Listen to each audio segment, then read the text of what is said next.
ਗੁਰਬਾਣੀ ਸ਼ਬਦ ਵਿਚਾਰ। ਅੱਜ ਦੇ ਅੰਮ੍ਰਿਤਮਈ ਬਚਨਾਂ ਦਾ ਪਾਠ ਭਾਈ ਸਾਹਿਬ ਜੀ ਪਾਸੋਂ ਸਰਵਨ ਕੀਤਾ। ਅੰਮ੍ਰਿਤਮਈ ਬਾਣੀ ਅੱਜ ਦੇ ਪਾਵਨ ਸ਼ਬਦ ਦੀ ਵਿਚਾਰ ਨਾਲ ਸਾਂਝ ਪਾਉਣ ਲਈ ਜੋ ਸਮਾਂ ਪ੍ਰਾਪਤ ਹੋ ਰਿਹਾ ਹੈ, ਮਨ ਬਿਰਤੀਆਂ ਨੂੰ ਇਕਾਗਰ ਕਰਦੇ ਹੋਏ ਨਮਾਣੇ ਜੇ ਹੋ ਕੇ ਚਵਰ ਛਤਰ ਤਖਤ ਦੇ ਮਾਲਕ ਧੰਨ ਗੁਰੂ ਗ੍ਰੰਥ ਸਾਹਿਬ ਮਹਾਰਾਜ ਜੀ ਦੇ ਪਾਵਨ ਚਰਨਾਂ ਵਿੱਚ ਜੁੜਨ ਦਾ ਯਤਨ ਕਰੀਏ। ਸਤਿਗੁਰੂ ਗੁਰੂ ਪਾਤਸ਼ਾਹ ਜੀ ਅੱਜ ਦੇ ਪਾਵਨ ਸ਼ਬਦ ਦੇ ਰਾਹੀਂ ਸਾਨੂੰ ਮਨੁੱਖੀ ਦੁਨਿਆਵੀ ਜੀਵਾਂ ਨੂੰ ਜੋ ਸਮਝਾਉਣਾ ਚਾਹੁੰਦੇ ਨੇ, ਇੱਕ ਮਨ ਇੱਕ ਚਿੱਤ ਹੋ ਕੇ ਸਮਝਣ ਦਾ ਯਤਨ ਕਰੀਏ ਜੀ। ਵਾਹਿਗੁਰੂ ਸਾਹਿਬ ਜੀ।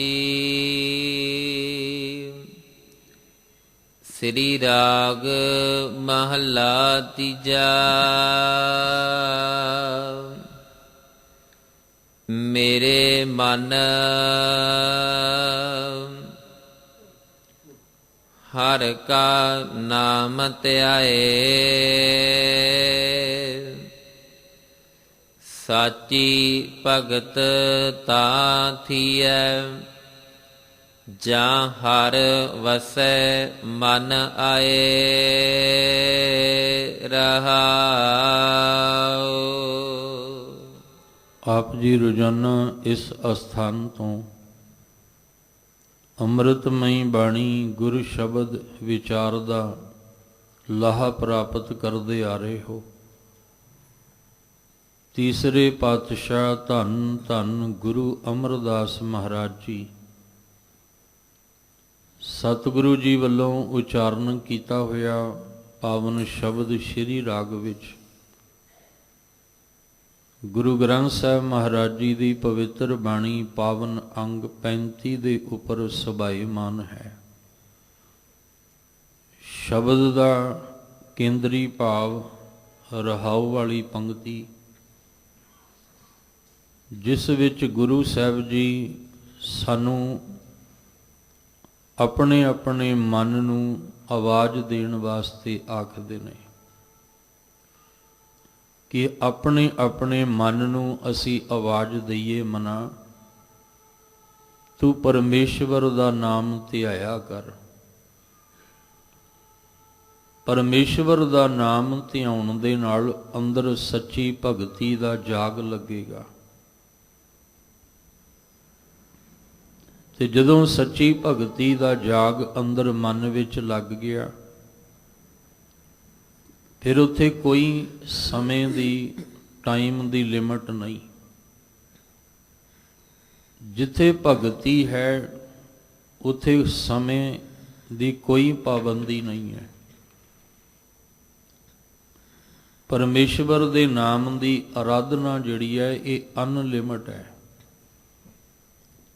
ਭਾਵ ਹਰ ਵੇਲੇ ਅੰਦਰ ਪਰਮੇਸ਼ਵਰ ਦੇ ਨਾਮ ਦਾ ਅਭਿਆਸ ਹੋ ਰਿਹਾ, ਹਰ ਵੇਲੇ ਪਰਮਾਤਮਾ ਦੀ ਯਾਦ ਅੰਦਰ ਬਣੀ ਹੋਈ ਹੈ। ਪਰ ਜਦੋਂ ਅਸੀਂ ਸ਼ੁਰੂਆਤ ਕਰਨੀ ਹੈ ਤੇ ਸਾਡਾ ਕੁਝ ਸਮਾਂ ਹੁੰਦਾ ਹੈ ਮਿੱਥਿਆ ਹੋਇਆ ਵੀ ਇੰਨੇ ਸਮੇਂ ਵਿੱਚ ਆਪਾਂ ਪਰਮਾਤਮਾ ਨੂੰ ਯਾਦ ਕਰਨਾ ਹੈ, ਉਹਦੇ ਨਾਮ ਦਾ ਅਭਿਆਸ ਕਰਨਾ ਹੈ। ਜੋ ਧੁਰ ਕੀ ਬਾਣੀ ਹੈ ਉਸ ਧੁਰ ਕੀ ਬਾਣੀ ਦਾ ਪਾਠ ਕਰਨਾ ਹੈ। ਜਾਂ ਬਾਹਰੀ ਸਿਸਟਮ ਜੇ ਆਪਾਂ ਗੱਲ ਕਰੀਏ ਤਾਂ ਬਾਹਰੀ ਸਿਸਟਮ ਜਿਹੜਾ ਹੈ ਇਹ ਲਿਮਟ ਦੇ ਵਿੱਚ ਹੈ। ਜਿਵੇਂ ਇੱਕ ਟਾਈਮ ਟੇਬਲ ਬਣਿਆ ਹੈ, ਇੰਨੇ ਵਜੇ ਪ੍ਰਕਾਸ਼ ਹੋਣਾ, ਇੰਨੇ ਵਜੇ ਆਸਾ ਕੀ ਵਾਰ ਦਾ ਕੀਰਤਨ ਹੋਣਾ, ਇੰਨੇ ਵਜੇ ਗੁਰ ਸ਼ਬਦ ਵਿਚਾਰ ਹੈ, ਇੰਨੇ ਵਜੇ ਅਰਦਾਸ ਹੈ ਤੇ ਇੰਨੇ ਵਜੇ ਹੁਕਮ ਹੈ। ਉਹ ਬਾਹਰੀ ਇੱਕ ਸਿਸਟਮ ਜਿਹੜਾ ਹੈ ਉਹਦੇ ਵਿੱਚ ਟਾਈਮ ਮਿੱਥਿਆ ਜਾਂਦਾ ਹੈ। ਕਿਉਂ? ਕਿਉਂਕਿ ਅਸੀਂ ਟਾਈਮ ਦੇ ਹਿਸਾਬ ਦੇ ਨਾਲ ਚੱਲਣਾ ਹੈ। ਗੁਰੂ ਚਰਨਾਂ ਦੇ ਵਿੱਚ ਵੀ ਜੁੜਨਾ ਹੈ, ਫਿਰ ਆਪਣੀ ਕਿਰਤ ਵੀ ਕਰਨੀ ਹੈ, ਫਿਰ ਅਸੀਂ ਪਰਿਵਾਰ ਦਾ ਵੀ ਧਿਆਨ ਰੱਖਣਾ ਹੈ, ਸੰਸਾਰ ਦੇ ਵਿੱਚ ਵੀ ਵਿਚਰਨਾ ਹੈ। ਸਾਡਾ ਸਵੇਰ ਤੋਂ ਲੈ ਕੇ ਰਾਤ ਤੱਕ ਦਾ ਇੱਕ ਟਾਈਮ ਟੇਬਲ ਬਣ ਜਾਂਦਾ ਹੈ। ਪਰ ਜੇ ਅਸੀਂ ਅੰਦਰੂਨੀ ਅਧਿਆਤਮਕ ਗੱਲ ਕਰੀਏ ਤਾਂ ਸਾਡੇ ਅਧਿਆਤਮਕ ਤਲ ਦੇ ਉੱਤੇ ਇਹ ਬਾਹਰ ਦੇ ਸਮੇਂ ਦਾ ਕੋਈ ਅਸਰ ਨਹੀਂ ਹੋਣਾ ਚਾਹੀਦਾ। ਇਹਦਾ ਕੋਈ ਪ੍ਰਭਾਵ ਸਾਡੇ ਅਧਿਆਤਮਕ ਮੰਡਲ ਵਿੱਚ ਨਾ ਹੋਵੇ ਵੀ ਹਾਂ ਪਰਮਾਤਮਾ ਨੂੰ ਇੰਨੇ ਮਿੰਟ ਚੇਤੇ ਕਰਨਾ ਹੈ, ਇੰਨਾ ਕੁ ਉਹਨੂੰ ਯਾਦ ਰੱਖਣਾ ਹੈ। ਨਹੀਂ, ਸਭ ਕਹਿੰਦੇ ਤੂੰ ਆਪਣੇ ਅੰਦਰ ਦੀ ਅਵਸਥਾ ਐਸੀ ਬਣਾ ਕਿ ਦਿਨ ਰਾਤੀ ਆਰਾਧੋ ਪਿਆਰੋ ਨਿਮਖ ਨ ਕੀਜੈ ਢੀਲਾ। ਤੇਰੇ ਅੰਦਰ ਪਲ ਜਿੰਨੀ ਵੀ ਢਿੱਲ ਨਾ ਹੋਵੇ। ਅਸੀਂ ਇਸ ਅਵਸਥਾ ਦੇ ਵਿੱਚ ਪਹੁੰਚਣਾ ਹੈ। ਪਰ ਫਿਰ ਬੇਨਤੀ ਕਰਾਂ, ਸ਼ੁਰੂਆਤ ਸਾਨੂੰ ਕੁਝ ਸਮਾਂ ਮਿੱਥ ਕੇ ਹੀ ਚੱਲਣਾ ਪੈਣਾ ਹੈ। ਜੇ ਅਸੀਂ ਅੱਖਰਾਂ ਨੂੰ ਜੋੜ ਕੇ ਪੜ੍ਹਨਾ ਹੈ ਤਾਂ ਪਹਿਲੇ ਸਾਨੂੰ ਇੱਕ ਇੱਕ ਅੱਖਰ ਸਮਝਣਾ ਪਏਗਾ। ਇੱਕ ਇੱਕ ਅੱਖਰ ਨੂੰ ਸਮਝਣ ਲਈ ਉਹਦੀ ਤਸਵੀਰ ਵੀ ਅੱਗੇ ਬਣਾਈ ਜਾਏਗੀ ਤਾਂ ਕਿ ਅੱਖਰ ਦੀ ਸਮਝ ਆ ਜਾਏ ਵੀ ਇਹ ਅੱਖਰ ਕੀ ਹੈ। ਪਰ ਉਹ ਤਸਵੀਰ ਸਾਰੀ ਜ਼ਿੰਦਗੀ ਸਾਡੇ ਨਾਲ ਨਹੀਂ ਚੱਲਦੀ।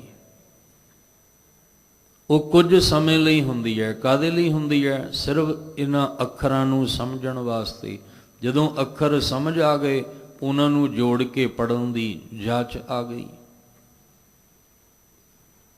ਇਸੇ ਤਰ੍ਹਾਂ ਅਸੀਂ ਨਿਤਨੇਮ ਕਰਨਾ, ਆਪਣਾ ਬਾਹਰ ਦਾ ਟਾਈਮ ਟੇਬਲ ਅਸੀਂ ਬਣਾਉਣਾ ਹੈ। ਪਰ ਸਾਹਿਬ ਕਹਿੰਦੇ ਇਹ ਨਹੀਂ ਕਿ ਤੂੰ ਸਾਰੀ ਜ਼ਿੰਦਗੀ ਬਾਹਰ ਨੇਮ ਨਾਲ ਹੀ ਜੁੜ ਕੇ ਰਹਿ ਜਾਏ। ਤੇਰੇ ਨੇਮ ਨਾਲ ਜੁੜਨ ਦਾ ਮਤਲਬ ਸੀ ਤੇਰੇ ਅੰਦਰ ਪ੍ਰੇਮ ਬਣ ਜਾਏ। ਤੂੰ ਨੇਮ ਤੋਂ ਪ੍ਰੇਮ ਤੱਕ ਪਹੁੰਚਣਾ ਹੈ। ਤੇ ਜਿੱਥੇ ਪ੍ਰੇਮ ਹੈ ਉੱਥੇ ਕੋਈ ਸਮਾਂ ਨਹੀਂ, ਉੱਥੇ ਕੋਈ ਲਿਮਟ ਨਹੀਂ, ਉੱਥੇ ਕੋਈ ਟਾਈਮ ਟੇਬਲ ਨਹੀਂ ਹੈ। ਉੱਥੇ ਤਾਂ ਬਸ ਦਿਨ ਰਾਤੀ ਆਰਾਧੋ ਪਿਆਰੋ ਵਾਲੀ ਅਵਸਥਾ ਹੈ। ਉੱਥੇ ਤਾਂ ਉੱਠਦਿਆਂ ਬਹਿੰਦਿਆਂ ਸੌਂਦਿਆਂ ਜਾਗਦਿਆਂ ਪਰਮੇਸ਼ਵਰ ਦੇ ਨਾਲ ਜੁੜਨਾ ਹੈ। ਪਰ ਸ਼ੁਰੂਆਤ ਸਾਨੂੰ ਬਾਹਰੋਂ ਕਰਨੀ ਪਏਗੀ। ਕੁਝ ਸਮਾਂ ਮਿੱਥ ਕੇ ਵੀ ਆਪਾਂ ਅੰਮ੍ਰਿਤ ਵੇਲੇ ਉੱਠਣਾ ਹੈ, ਅੰਮ੍ਰਿਤ ਵੇਲਾ ਸੰਭਾਲਣਾ ਹੈ, ਨਿਤਨੇਮ ਦੀ ਬਾਣੀ ਦਾ ਅਭਿਆਸ ਕਰਨਾ ਹੈ। ਇਹ ਚੱਲਣ ਵਾਸਤੇ ਹੈ। ਜਿਵੇਂ ਇੱਕ ਬੱਚਾ ਚੱਲਣਾ ਸਿੱਖਦਾ ਹੈ, ਉਹਨੂੰ ਸਹਾਰੇ ਦੀ ਜ਼ਰੂਰਤ ਹੁੰਦੀ ਹੈ, ਤੇ ਜਦੋਂ ਉਹ ਚੱਲਣ ਲੱਗ ਜਾਏ ਤੇ ਫਿਰ ਉਹਨੂੰ ਸਹਾਰੇ ਦੀ ਲੋੜ ਨਹੀਂ ਹੁੰਦੀ। ਅਸੀਂ ਇਹ ਸਹਾਰਾ ਲੈ ਕੇ ਚੱਲ ਰਹੇ ਹਾਂ ਬਾਹਰ ਦੇ ਸਮੇਂ ਦਾ, ਵੀ ਸਵੇਰੇ ਉੱਠ ਕੇ ਨਿਤਨੇਮ ਕਰਨਾ, ਸ਼ਾਮ ਨੂੰ ਵੀ ਅਸੀਂ ਬਾਣੀ ਦਾ ਅਭਿਆਸ ਕਰਨਾ। ਪਰ ਕੇਵਲ ਨੇਮ ਤੱਕ ਹੀ ਸਾਰੀ ਜ਼ਿੰਦਗੀ ਨਹੀਂ ਰਹਿ ਜਾਣਾ। ਅਸੀਂ ਜਾਣਾ ਪ੍ਰੇਮ ਤੱਕ, ਕਿ ਇੱਕ ਸਮਾਂ ਐਸਾ ਆਵੇ ਜਦੋਂ ਉੱਠਦਿਆਂ ਬਹਿੰਦਿਆਂ ਅੰਦਰ ਨਾਮ ਚੱਲਦਾ ਰਹੇ। ਇਸ ਲਈ ਸਤਿਗੁਰੂ ਗੁਰੂ ਅਮਰਦਾਸ ਮਹਾਰਾਜ ਪਾਤਸ਼ਾਹ ਜੀ ਕਹਿੰਦੇ, ਮੇਰੇ ਮਨ ਹਰ ਕਾ ਨਾਮ ਧਿਆਏ। ਹੇ ਮੇਰੇ ਮਨ, ਇਹ ਸਾਰਿਆਂ ਨੇ ਆਪਣੇ ਆਪਣੇ ਮਨ ਨੂੰ ਕਹਿਣਾ, ਹਰ ਕਾ ਨਾਮ, ਹਰੀ ਪਰਮੇਸ਼ਵਰ ਦੇ ਨਾਮ ਨੂੰ ਧਿਆ। ਸਾਚੀ ਭਗਤ ਤਾਂ ਥੀਐ, ਸੱਚੀ ਭਗਤੀ ਤਤੇ ਨੂੰ ਸਿਹਾਰੀ। ਸੱਚੀ ਭਗਤੀ ਤਾਂ ਤੇਰੇ ਅੰਦਰ ਇਹ ਅਵਸਥਾ ਬਣੇਗੀ ਜਾਂ ਹਰ ਵਸੈ ਮਨ ਆਏ। ਜਦੋਂ ਧਿਆਉਂਦਿਆਂ ਹੋਇਆਂ ਤੇਰੇ ਮਨ ਵਿੱਚ ਵਾਹਿਗੁਰੂ ਪਰਮੇਸ਼ਵਰ ਦਾ ਨਾਮ ਵਸ ਜਾਏਗਾ। ਜਦੋਂ ਤੇਰੇ ਮਨ ਵਿੱਚ ਹਰੀ ਦਾ ਨਾਮ ਵਸ ਜਾਏਗਾ ਤਾਂ ਸੱਚੀ ਭਗਤੀ ਤੇਰੇ ਅੰਦਰ ਹੈ। ਤੇ ਜੇ ਹਜੇ ਸਿਰਫ ਬਾਹਰੀ ਰਸਮੀ ਤੌਰ ਤੇ ਹੀ ਆਪਾਂ ਜੁੜੇ ਹੋਏ ਹਾਂ, ਨੇਮ ਤੱਕ ਹੀ ਸੀਮਤ ਆ, ਤੇ ਹਜੇ ਫਿਰ ਮਨ ਵਿੱਚ ਵਾਹਿਗੁਰੂ ਦਾ ਨਾਮ ਨਹੀਂ ਵਸਿਆ। ਜਾਂ ਇੱਥੋਂ ਤੱਕ ਵੀ ਕਹਿ ਦੇਵਾਂ ਕਿ ਬਾਹਰ ਕਈ ਐਸੇ ਸਰੀਰ ਮਿਲਦੇ ਆ ਜਿਹੜੇ ਨਿਤਨੇਮੀ ਪੱਕੇ ਹੁੰਦੇ ਆ, ਪਰ ਜਦੋਂ ਮਨ ਦੀ ਹਾਲਤ ਵੇਖੀਦੀ ਹੈ ਤੇ ਮਨ ਕੁਝ ਹੋਰ ਬਿਆਨ ਕਰਦਾ ਹੈ। ਜਦੋਂ ਉਹਨਾਂ ਦਾ ਸੁਭਾਅ, ਉਹਨਾਂ ਦੀਆਂ ਆਦਤਾਂ ਵੇਖੀ ਦੀਆਂ ਤੇ ਉਹ ਕੁਝ ਹੋਰ ਬਿਆਨ ਕਰਦੀਆਂ, ਪਰ ਬਾਹਰੋਂ ਵੇਖਾਂਗੇ ਤੇ ਉਹ ਨਿਤਨੇਮੀ ਪੱਕੇ ਨੇ। ਇੱਥੇ ਫਿਰ ਕਹਿਣਾ ਪਏਗਾ ਵੀ ਸਿਰਫ ਨੇਮ ਤੱਕ ਹੀ ਸੀਮਤ ਹੈ, ਅੰਦਰ ਮਨ ਦੇ ਅੰਦਰ ਕੋਈ ਉਹਦਾ ਪ੍ਰਭਾਵ ਨਹੀਂ, ਕੋਈ ਉਹਦਾ ਅਸਰ ਨਹੀਂ। ਬਾਹਰੋਂ ਨਿਤਨੇਮ ਦੇ ਵਿੱਚ ਕੋਈ ਕਮੀ ਨਹੀਂ ਹੈ, ਸਮਾਂ ਖੁੰਝਣ ਹੀ ਕੋਈ ਨਹੀਂ ਦਿੰਦਾ, ਪਰ ਮਨ ਵੇਖਾਂਗੇ, ਮਨ ਤੇ ਉਸੇ ਤਰ੍ਹਾਂ ਦਾ ਹੀ ਹੈ, ਆਦਤਾਂ ਵੀ ਉਹੀ ਨੇ, ਸੁਭਾਅ ਵੀ ਉਹੀ ਹੈ। ਫਿਰ ਇੱਥੇ ਅਸੀਂ ਕਹਿ ਸਕਦੇ ਹਾਂ ਵੀ ਨੇਮ ਹੈ, ਪਰ ਮਾਫ ਕਰਨਾ ਮਨ ਵਿੱਚ ਪ੍ਰੇਮ ਨਹੀਂ ਹੈ। ਤੇ ਜੇ ਮਨ ਵਿੱਚ ਪ੍ਰੇਮ ਨਹੀਂ ਤੇ ਹਜੇ ਅਸੀਂ ਭਗਤੀ ਦਾ ਜਾਗ ਅੰਦਰ ਲਾ ਹੀ ਨਹੀਂ ਸਕੇ ਹਾਂ।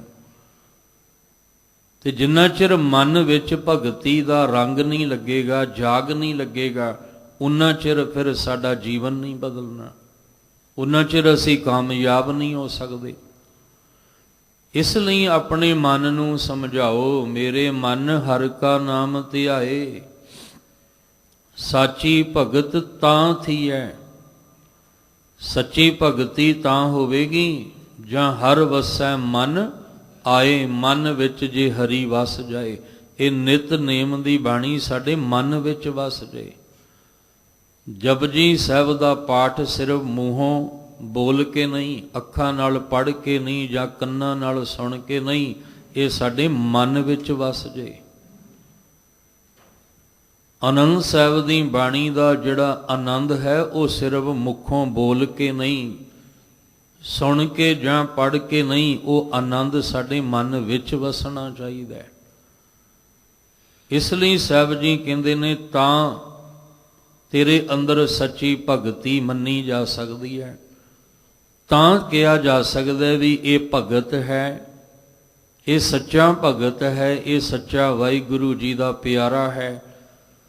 ਤੂੰ ਇਸ ਢੰਗ, ਇਸ ਤਰੀਕੇ ਦੇ ਨਾਲ ਮੇਰੇ ਮਨ ਪਰਮੇਸ਼ਵਰ ਦੇ ਨਾਮ ਨੂੰ ਧਿਆਇਆ ਕਰ। ਹੇ ਮਨ, ਤੂੰ ਇਸ ਤਰੀਕੇ ਦੇ ਨਾਲ ਅੰਮ੍ਰਿਤ ਬਾਣੀ ਦਾ ਅਭਿਆਸ ਕਰਿਆ ਕਰ। ਜੇ ਵੇਲਾ ਵਖਤ ਵਿਚਾਰੀਐ, ਤਾਂ ਕਿਤ ਵੇਲਾ ਭਗਤ ਹੋਏ। ਅਨ ਦਿਨ ਨਾਮੇ ਰਤੇ, ਸੱਚੇ ਸੱਚੀ ਸੋਏ। ਰਹਾਉ ਵਾਲੀ ਪੰਕਤੀ ਸ਼ਬਦ ਦੇ ਕੇਂਦਰੀ ਭਾਵ ਵਿੱਚ ਮਨ ਨੂੰ ਸਮਝਾਉਂਦਿਆਂ ਫਿਰ ਸ਼ਬਦ ਦੀ ਆਰੰਭਤਾ ਵਿੱਚ ਕਹਿੰਦੇ ਜੇ ਵੇਲਾ ਵਖਤ ਵਿਚਾਰੀ ਹੈ। ਜੇ ਆਪਾਂ ਵੇਲਾ ਵੇਖਦੇ ਹਾਂ, ਜੇ ਆਪਾਂ ਵਕਤ ਵੇਖਦੇ ਹਾਂ ਕਿਹੜਾ ਹੈ, ਸਮਾਂ ਵੇਖਦੇ ਹਾਂ, ਤਾਂ ਸਮਾਂ ਵੇਖ ਕੇ ਅਸੀਂ ਪਰਮਾਤਮਾ ਦੇ ਨਾਮ ਨੂੰ ਧਿਆਉਂਦੇ ਹਾਂ, ਬਾਣੀ ਦਾ ਪਾਠ ਕਰਦੇ ਹਾਂ, ਤਾਂ ਕਿਤ ਵੇਲਾ ਭਗਤ ਹੋਏ। ਤੇ ਕਹਿੰਦੇ ਫਿਰ ਕਿਹੜੇ ਵੇਲੇ ਤੇਰੇ ਅੰਦਰ ਇਹ ਭਗਤੀ ਦੀ ਗੱਲ ਕਰੀਏ, ਭਾਵ ਕਿ ਹਜੇ ਤੇਰੇ ਅੰਦਰ ਭਗਤੀ ਦਾ ਜਾਗ ਲੱਗਾ ਹੀ ਕੋਈ ਨਹੀਂ ਹੈ, ਕਿਉਂਕਿ ਤੂੰ ਤੇ ਹਜੇ ਸਮਾਂ ਵੇਖ ਕੇ, ਵਕਤ ਵੇਖ ਕੇ ਬਾਣੀ ਦਾ ਪਾਠ ਕਰ ਰਿਹਾ ਹੈ। ਕਈਆਂ ਦਾ ਨਿਤ ਦਾ ਨੇਮ ਹੈ ਕਿ ਨਿਤ ਉੱਠ ਗਾਵੋ ਪ੍ਰਭ ਕੀ ਬਾਣੀ, ਉਹ ਤਾਂ ਗਾ ਰਹੇ ਨੇ, ਪਰ ਕਈਆਂ ਦਾ ਐਸਾ ਹੈ ਜੀਵਨ ਕਿ ਉਹ ਵਕਤ ਵੇਖਦੇ ਆ, ਸਮਾਂ ਦੇਖਦੇ ਆ ਵੀ ਚਲੋ ਅੱਜ ਸਾਡੇ ਕੋਲ ਸਮਾਂ ਹੈ, ਦੁਨੀਆ ਦੇ ਕਾਰ ਵਿਹਾਰ ਕਰਦੇ ਆ, ਅੱਜ ਕਿਤੇ ਛੁੱਟੀ ਹੈ ਤੇ ਅੱਜ ਬੈਠ ਕੇ ਆਪਾਂ ਪਾਠ ਕਰ ਲੈਂਦੇ ਆ, ਅੱਜ ਚਲੋ ਅੱਜ ਗੁਰੂ ਦੁਆਰੇ ਜਾ ਕੇ ਮੱਥਾ ਟੇਕ ਆਉਂਦੇ ਆ। ਕਈ ਵਕਤ ਦੇਖਦੇ ਨੇ, ਉਸ ਵੇਲੇ ਦਾ ਉਹ ਸਮਾਂ ਵੇਖਦੇ ਆ ਵੀ ਚਲੋ ਸੀਮਤ ਹੈ, ਵੀ ਬਸ ਸੰਗਰਾਂਦ ਨੂੰ ਹੀ ਮੱਥਾ ਟੇਕਣ ਗੁਰੂ ਸਾਹਿਬ ਜੀ ਦੇ ਦਰ ਤੇ ਜਾਣਾ, ਅੱਗੇ ਪਿੱਛੇ ਨਹੀਂ। ਕੋਈ ਦਿਨ ਤਿਉਹਾਰ, ਕੋਈ ਪੁਰਬ ਤੇ ਹੀ ਗੁਰੂ ਦੁਆਰੇ ਮੱਥਾ ਟੇਕਣ ਵਾਸਤੇ ਜਾਣਾ, ਅਗਾਂਹ ਪਿਛਾਂ ਨਹੀਂ। ਤੇ ਸਾਹਿਬ ਜੀ ਕਹਿੰਦੇ ਫਿਰ ਇਹ ਸੱਚੀ ਭਗਤੀ ਵਾਲੀ ਅਵਸਥਾ ਨਹੀਂ, ਕਿਉਂਕਿ ਹਜੇ ਤਾਂ ਤੂੰ ਵਕਤ ਨੂੰ ਜਿਹੜਾ ਦੇਖ ਕੇ ਚੱਲ ਰਿਹਾ, ਸਮੇਂ ਨੂੰ ਵੇਖ ਕੇ ਚੱਲਦਾ ਹੈ। ਜਦੋਂ ਕੋਈ ਮੁਸੀਬਤ ਆ ਗਈ, ਕੋਈ ਦੁੱਖ ਆ ਗਿਆ, ਕੋਈ ਸੰਕਟ ਜੀਵਨ ਵਿੱਚ ਆ ਗਿਆ, ਫਿਰ ਤਾਂ ਤੈਨੂੰ ਜਾਗ 3 ਵਜੇ ਵੀ ਆ ਜਾਂਦੀ ਹੈ, ਫਿਰ ਤਾਂ ਤੂੰ ਅੰਮ੍ਰਿਤ ਵੇਲੇ ਨੂੰ ਸੰਭਾਲ ਲੈਣਾ ਤੇ ਬਾਰ-ਬਾਰ ਬਾਣੀ ਪੜ੍ਹਦਾ ਹੈ। ਫਿਰ ਤਾਂ ਤੂੰ ਕਿੰਨਾ ਚਿਰ ਗੁਰੂ ਸਾਹਿਬ ਦੇ ਦਰ ਤੇ ਵੀ ਸੰਗਤ ਵਿੱਚ ਬੈਠਾ ਰਹਿਣਾ ਹੈ, ਕਿੰਨਾ ਚਿਰ ਤੂੰ ਸੇਵਾ ਹੀ ਕਰਦਾ ਰਹਿਣਾ ਹੈ। ਪਰ ਜਦੋਂ ਉਹ ਸੰਕਟ ਵਾਲਾ ਔਖੀ ਘੜੀ ਵਾਲਾ ਸਮਾਂ ਲੰਘ ਜਾਂਦਾ ਹੈ ਤੇ ਫਿਰ 3 ਵਜੇ ਜਿਹਦੀ ਜਾਗ ਆ ਜਾਂਦੀ ਸੀ, ਹੁਣ 9 ਵਜੇ ਤੱਕ ਸੁੱਤਾ ਰਹਿੰਦਾ ਹੈ। ਕਿਉਂਕਿ ਉਹ ਵੇਲਾ ਸੀ ਨਾ, ਉਹਨੇ ਵੇਖਿਆ ਵੀ ਹੁਣ ਸੰਕਟ ਦਾ ਸਮਾਂ ਹੈ ਤੇ ਹੁਣ ਮੈਂ ਪਰਮਾਤਮਾ ਨੂੰ ਯਾਦ ਕਰ ਲਵਾਂ। ਇਹ ਸੱਚੀ ਭਗਤੀ ਨਹੀਂ ਹੈ। ਗੁਰੂ ਅਮਰਦਾਸ ਮਹਾਰਾਜ ਜੀ ਜੋ ਕਹਿਣਾ ਚਾਹੁੰਦੇ ਆ ਸਾਨੂੰ, ਕਹਿੰਦੇ ਤੂੰ ਸਮਾਂ ਵੇਖਿਆ, ਵਕਤ ਵੇਖਿਆ ਵੀ ਹੁਣ ਕੋਈ ਦੁੱਖ ਦੀ ਘੜੀ ਆ ਗਈ ਹੈ ਤੇ ਚਲੋ ਗੁਰੂ ਸਾਹਿਬ ਦੇ ਦਰ ਤੇ ਚੱਲੀਏ, ਜਾਂ ਇੱਕ ਦਿਨ ਮਿੱਥ ਲਿਆ ਵੀ ਸੰਗਰਾਂਦ ਨੂੰ ਹੀ ਜਾਣਾ ਜਾਂ ਦਿਨ ਤਿਉਹਾਰ ਨੂੰ ਹੀ ਜਾਣਾ। ਸਾਹਿਬ ਕਹਿੰਦੇ ਇਹ ਭਗਤੀ ਵਾਲੀ ਨਿਸ਼ਾਨੀ ਨਹੀਂ, ਇਹ ਤਾਂ ਕਦੇ ਕਦੇ ਲੋੜ ਪੈਣ ਤੇ ਯਾਦ ਕਰਨਾ ਹੈ। ਇਹ ਤੇ ਮਤਲਬ ਹੀ ਹੈ ਵੀ ਮਤਲਬ ਨਿਕਲ ਹੈ ਸੀ ਤੇ ਯਾਦ ਕਰ ਲਿਆ, ਮਤਲਬ ਨਿਕਲ ਗਿਆ ਤੇ ਮੁੜ ਕੇ ਯਾਦ ਨਹੀਂ ਆਇਆ। ਮਤਲਬ ਸੀ ਤਾਂ ਗੁਰੂ ਦਰ ਤੇ ਵੀ ਆ ਗਿਆ, ਸੰਗਤ ਵੀ ਹੋ ਗਈ, ਸੇਵਾ ਵੀ ਹੋ ਗਈ, ਸਿਮਰਨ ਵੀ ਹੋ ਗਿਆ। ਪਰ ਜਦੋਂ ਮਤਲਬ ਨਿਕਲ ਗਿਆ ਫਿਰ ਪਾਠ ਕਰਨਾ ਵੀ ਔਖਾ ਲੱਗਦਾ ਹੈ। ਫਿਰ ਗੁਰੂ ਸਾਹਿਬ ਦੇ ਦਰ ਤੇ ਆਉਣਾ ਵੀ ਔਖਾ ਲੱਗਦਾ ਹੈ। ਤੇ ਪੁੱਛਿਆ ਵੀ ਬੜਾ ਚਿਰ ਹੋ ਗਿਆ ਤੁਸੀਂ ਗੁਰਦੁਆਰੇ ਆਏ ਨਹੀਂ, ਅੱਗੇ ਤੇ ਰੋਜ਼ ਆਉਂਦੇ ਸੀ, ਹੁਣ ਕੀ ਹੋਇਆ? ਕਹਿੰਦੇ ਸਮਾਂ ਹੀ ਨਹੀਂ ਲੱਗਦਾ, ਹੁਣ ਸਮਾਂ ਹੀ ਨਹੀਂ ਲੱਗਦਾ ਸਾਡੇ ਕੋਲ, ਅਸੀਂ ਇੰਨੇ ਲਾਈਫ ਸਾਡੀ ਬਿਜ਼ੀ ਹੈ। ਪਰ ਜਦੋਂ ਆ ਕੇ ਕਿੰਨੇ ਘੰਟੇ ਬੈਠਾ ਰਹਿੰਦਾ ਸੀ, ਉਦੋਂ ਸਮਾਂ ਕਿਵੇਂ ਨਿਕਲਿਆ? ਸਾਡੇ ਲਈ ਅਰਦਾਸ ਕਰੋ। ਪਰ ਇੱਕ ਸਮਾਂ ਸੀ ਜਦੋਂ ਆਪ ਕਿੰਨਾ ਚਿਰ ਅਰਦਾਸ ਕਰਦਾ ਸੀ, ਉਦੋਂ ਕੀ ਸੀ? ਉਦੋਂ ਉਹ ਦੁੱਖ ਦੀ ਘੜੀ, ਉਹ ਵੇਲਾ ਉਸ ਤਰ੍ਹਾਂ ਦਾ ਸੀ, ਉਹ ਸਮਾਂ ਉੱਦਾਂ, ਉਹ ਟਾਈਮ ਉੱਦਾਂ ਦਾ ਸੀ। ਪਰ ਸਾਨੂੰ ਮਹਾਰਾਜ ਕਹਿੰਦੇ ਜਿਹੜੇ ਅੰਦਰ ਭਗਤੀ ਦਾ ਜਾਗ ਲੱਗਾ ਹੋਵੇ ਨਾ, ਉਹ ਦੁੱਖ ਸੁੱਖ ਵਾਲਾ ਸਮਾਂ ਨਹੀਂ ਵੇਖਦਾ, ਉਹ ਵਾਧੇ ਘਾਟੇ ਵਾਲਾ ਸਮਾਂ ਨਹੀਂ ਵੇਖਦਾ ਵੀ ਹਾਂ ਘਾਟਾ ਪੈਣਾ ਤੇ ਤਾਂ ਗੁਰਦੁਆਰੇ ਅਰਦਾਸ ਕਰਨ ਜਾਣਾ। ਉਹ ਫਿਰ ਇਹ ਨਹੀਂ ਦੇਖਦਾ ਵੀ ਹਾਂ ਮੈਂ ਕੋਈ ਵੀ ਜਿਹੜਾ ਉਹ ਦੁਨਿਆਵੀ ਤੌਰ ਤੇ ਕਾਰਜ ਕੀਤਾ ਤਾਂ ਹੀ ਪਾਠ ਕਰਾਉਣਾ, ਉੱਦਾਂ ਕਰਾਉਣਾ ਨਹੀਂ। ਸਤ ਸੰਗਤ ਤਾਂ ਹੀ ਕਰਨੀ ਹੈ, ਉੱਦਾਂ ਕਰਨੀ ਕੋਈ ਨਹੀਂ। ਅਸੀਂ ਇੱਕ ਮਿੱਥ ਲਿਆ ਵੀ ਗੁਰੂ ਗ੍ਰੰਥ ਸਾਹਿਬ ਮਹਾਰਾਜ ਤੁਹਾਡਾ ਆਸਰਾ ਲੈਣਾ ਜ਼ਰੂਰ ਹੈ, ਪਰ ਉੱਥੇ ਲੈਣਾ ਜਿੱਥੇ ਸਾਨੂੰ ਜ਼ਰੂਰਤ ਪਏਗੀ, ਜਿੱਥੇ ਸਾਨੂੰ ਲੋੜ ਪਏਗੀ। ਅਸੀਂ ਉਹ ਮਿੱਥ ਕੇ ਬੈਠੇ ਹਾਂ। ਪਰ ਜਿਹੜੀ ਸੱਚੀ ਭਗਤੀ ਹੈ, ਉਹ ਜੁੜਨ ਵਾਲੀ ਅਵਸਥਾ, ਉਹ ਅਨਲਿਮਿਟ ਹੈ, ਉਹ ਸਮਾਂ ਵੇਖ ਕੇ ਨਹੀਂ ਹੈ ਜਾਂ ਸਮਾਂ ਮਿੱਥ ਕੇ ਨਹੀਂ ਹੈ। ਉਹ ਤਾਂ ਦਿਨ ਰਾਤੀ ਵਾਲੀ ਅਵਸਥਾ ਹੈ। ਉਹ ਦੁੱਖ ਸੁੱਖ ਵੇਖ ਕੇ ਜੁੜਨਾ ਨਹੀਂ ਹੁੰਦਾ, ਉਹ ਵਾਧਾ ਘਾਟਾ ਵੇਖ ਕੇ ਜੁੜਨਾ ਨਹੀਂ ਹੁੰਦਾ। ਉਹ ਤੇ ਕਹਿੰਦੇ ਜੇ ਸੁਖ ਦੇ ਤਾਂ ਤੁਝੈ ਆਰਾਧੀ, ਦੁੱਖ ਵੀ ਤੁਝ ਹੈ ਧਿਆਈ। ਮਹਾਰਾਜ ਜੀ ਮੈਂ ਇਹ ਨਹੀਂ ਦੇਖਣਾ ਵੀ ਸੁੱਖ ਹੈ ਤਾਂ ਨਹੀਂ ਧਿਆਉਣਾ, ਦੁੱਖ ਹੈ ਤਾਂ ਮੈਂ ਧਿਆਉਣਾ, ਨਹੀਂ। ਜੇ ਸੁੱਖ ਹੈ ਤਾਂ ਵੀ ਤੈਨੂੰ ਧਿਆਉਣਾ, ਜੇ ਦੁੱਖ ਹੈ ਤਾਂ ਵੀ ਤੈਨੂੰ ਧਿਆਉਣਾ, ਜੇ ਕੁਝ ਨਹੀਂ ਮਿਲਿਆ ਤਾਂ ਵੀ ਤੈਨੂੰ ਧਿਆਉਣਾ, ਜੇ ਕੁਝ ਮਿਲ ਗਿਆ ਤਾਂ ਵੀ ਤੈਨੂੰ ਧਿਆਉਣਾ ਹੈ। ਮੈਂ ਵਕਤ ਵੇਖ ਕੇ ਨਹੀਂ ਤੈਨੂੰ ਧਿਆਉਂਦਾ, ਮੈਂ ਸਮਾਂ ਵੇਖ ਕੇ ਨਹੀਂ ਮਾਲਕ ਨੂੰ ਯਾਦ ਕਰਨਾ। ਮੈਂ ਤਾਂ ਹਰ ਵੇਲੇ ਪਰਮਾਤਮਾ ਦੀ ਯਾਦ ਵਿੱਚ ਜੁੜਨਾ ਹੈ। ਇੱਕ ਪਲ ਵੀ, ਇੱਕ ਜਿਹੜਾ ਉਹ ਕਹਿ ਲਓ ਕਿ ਪਲ ਵਾਲਾ ਸਮਾਂ ਵੀ ਨਹੀਂ ਖੁੰਝਣਾ ਚਾਹੀਦਾ। ਇਹ ਹੈ ਸੱਚੀ ਭਗਤੀ, ਇਹ ਹੈ 3 ਗੁਣਾਂ ਤੋਂ ਉੱਪਰ ਉੱਠਣ ਦੀ ਅਵਸਥਾ। ਹੁਣ ਅਸੀਂ ਆਪਣੇ ਮਨ ਵਿੱਚ ਝਾਤੀ ਮਾਰਨੀ ਹੈ ਕਿ ਅਸੀਂ ਉਹਨੂੰ ਹਰ ਸਮੇਂ ਯਾਦ ਕਰ ਰਹੇ ਹਾਂ ਕਿ ਸਿਰਫ ਲੋੜ ਪੈਣ ਤੇ, ਕੇਵਲ ਜ਼ਰੂਰਤ ਪੈਣ ਤੇ ਹੀ।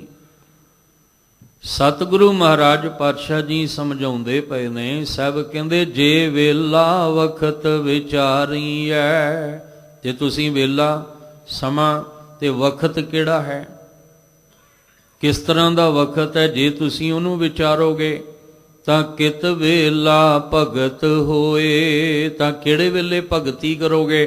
ਕਿਉਂਕਿ ਤੁਸੀਂ ਭਗਤੀ ਕਰ ਹੀ ਨਹੀਂ ਸਕਦੇ। ਕਿਉਂ? ਕਿਉਂਕਿ ਹਜੇ ਤੁਸੀਂ ਸਮਾਂ ਤੇ ਉਹ ਜਿਸ ਤਰ੍ਹਾਂ ਦਾ ਵਕਤ ਹੈ, ਦੁੱਖ ਦਾ ਹੈ, ਸੁੱਖ ਦਾ ਹੈ, ਖੁਸ਼ੀ ਦਾ ਹੈ, ਗਮ ਦਾ ਹੈ, ਜੰਮਣ ਦਾ ਹੈ, ਮਰਨ ਦਾ ਹੈ, ਤੁਸੀਂ ਤਾਂ ਇਹ ਵਿਚਾਰ ਰਹੇ ਹੋ। ਤੇ ਜੇ ਇਹ ਵਿਚਾਰ ਰਹੇ ਹੋ ਫਿਰ ਭਗਤੀ ਨਹੀਂ ਹੋ ਸਕਦੀ, ਫਿਰ ਇਹ ਭਗਤੀ ਵਾਲੀ ਅਵਸਥਾ ਨਹੀਂ ਹੈ ਅਜੇ। ਇਹ ਹਜੇ ਸੰਸਾਰੀ ਵਾਲੀ ਅਵਸਥਾ ਹੈ ਵੀ ਲੋੜ ਪੈਣ ਤੇ ਹੀ ਪਰਮੇਸ਼ਵਰ ਨੂੰ ਚੇਤੇ, ਭਾਵ ਕਿ ਜ਼ਰੂਰਤ ਪੈਣ ਤੇ ਹੀ ਮੁਖ ਤੋਂ ਵਾਹਿਗੁਰੂ ਨਿਕਲਦਾ ਹੈ। ਪਰ ਜਿਹੜੀ ਸੱਚੀ ਭਗਤੀ ਹੁੰਦੀ ਹੈ ਉਹ ਅਵਸਥਾ ਕਹਿੰਦੀ ਹੈ ਉਠਤ ਬੈਠਤ ਸੋਵਤ ਜਾਗਤ ਇਹ ਮਨ ਤੁਝ ਹੈ ਚਿਤਾਰੇ। ਇਹ ਹੈ ਸੱਚੀ ਭਗਤੀ। ਉਠਤ ਬੈਠਤ ਸੋਵਤ ਜਾਗਤ, ਉੱਠਦਿਆਂ ਵੀ, ਬਹਿੰਦਿਆਂ ਵੀ, ਸੌਂਦਿਆਂ ਵੀ, ਜਾਗਦਿਆਂ ਵੀ ਇਹ ਮਨ ਤੁਝ ਹੈ ਚਿਤਾਰੇ। ਕਹਿੰਦੇ ਤਨ ਭਾਵੇਂ ਉੱਠ ਰਿਹਾ, ਬੈਠ ਰਿਹਾ, ਸੌਂ ਰਿਹਾ, ਜਾਗ ਰਿਹਾ, ਕਿਉਂਕਿ ਹੁਣ ਤਨ ਵਾਲੀ ਤੇ ਖੇਡ ਰਹੀ ਨਹੀਂ।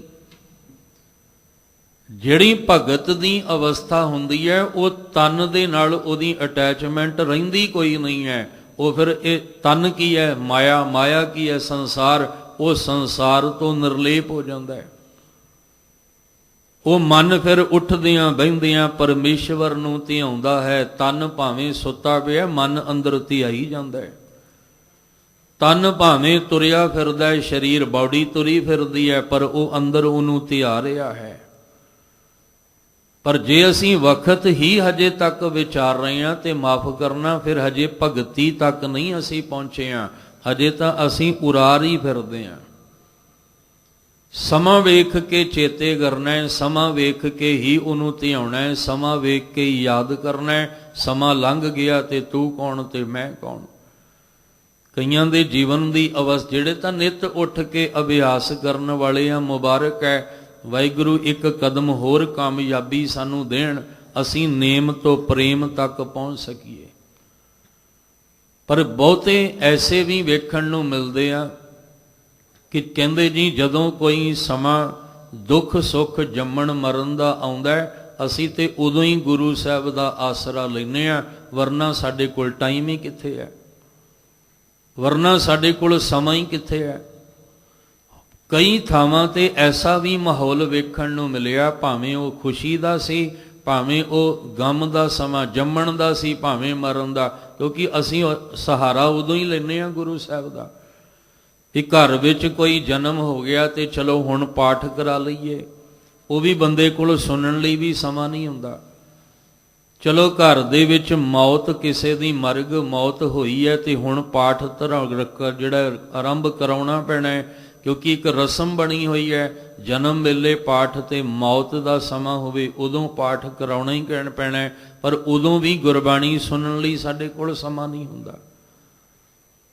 ਚਲੋ ਉਦੋਂ ਵੀ ਅਸੀਂ ਆਸਰਾ ਜਿਹੜਾ ਉਹ ਲਿਆ ਤੇ ਹੈ, ਪਰ ਉਹ ਉਦੋਂ ਵੀ ਕਈ ਐਸੇ ਹੁੰਦੇ ਆ, ਸਤ ਸੰਗਤ ਕਰਨਾ, ਚਲੋ ਜਨਮ ਤੇ ਮਰਨ ਵੇਲੇ ਬਾਣੀ ਦਾ ਆਸਰਾ ਲਿਆ, ਸੰਗਤ ਕਰਨੀ ਨਸੀਬ ਹੋਈ, ਬੜੇ ਚਿਰਾਂ ਬਾਅਦ ਨਸੀਬ ਹੋਈ, ਉਦੋਂ ਵੀ ਸਾਡੀਆਂ ਗੱਲਾਂ ਰਿਸ਼ਤੇਦਾਰਾਂ ਦੀਆਂ, ਆਂਢ ਗੁਆਂਢ ਦੀਆਂ ਚੱਲਦੀਆਂ ਨੇ। ਤੇ ਪੁੱਛਿਆ ਕਮ ਸੇ ਕਮ ਇੱਥੇ ਤੇ ਉਹ ਗੱਲ ਨਾ ਕਰੋ ਦੁਨਿਆਵੀ। ਕਹਿੰਦੇ ਕੀ ਕਰੀਏ, ਸਮਾਂ ਹੀ ਇਦਾਂ ਮਿਲਦਾ ਹੈ ਸਾਨੂੰ।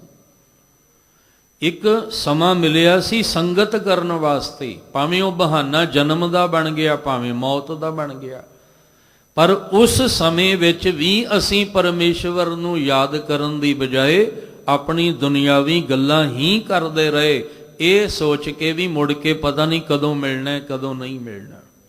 ਉਹ ਸਮਾਂ ਵੀ ਸਾਡਾ ਖੁੰਝ ਗਿਆ, ਫਿਰ ਅਸੀਂ ਭਗਤ ਕਿੱਥੋਂ ਬਣ ਜਾਾਂਗੇ?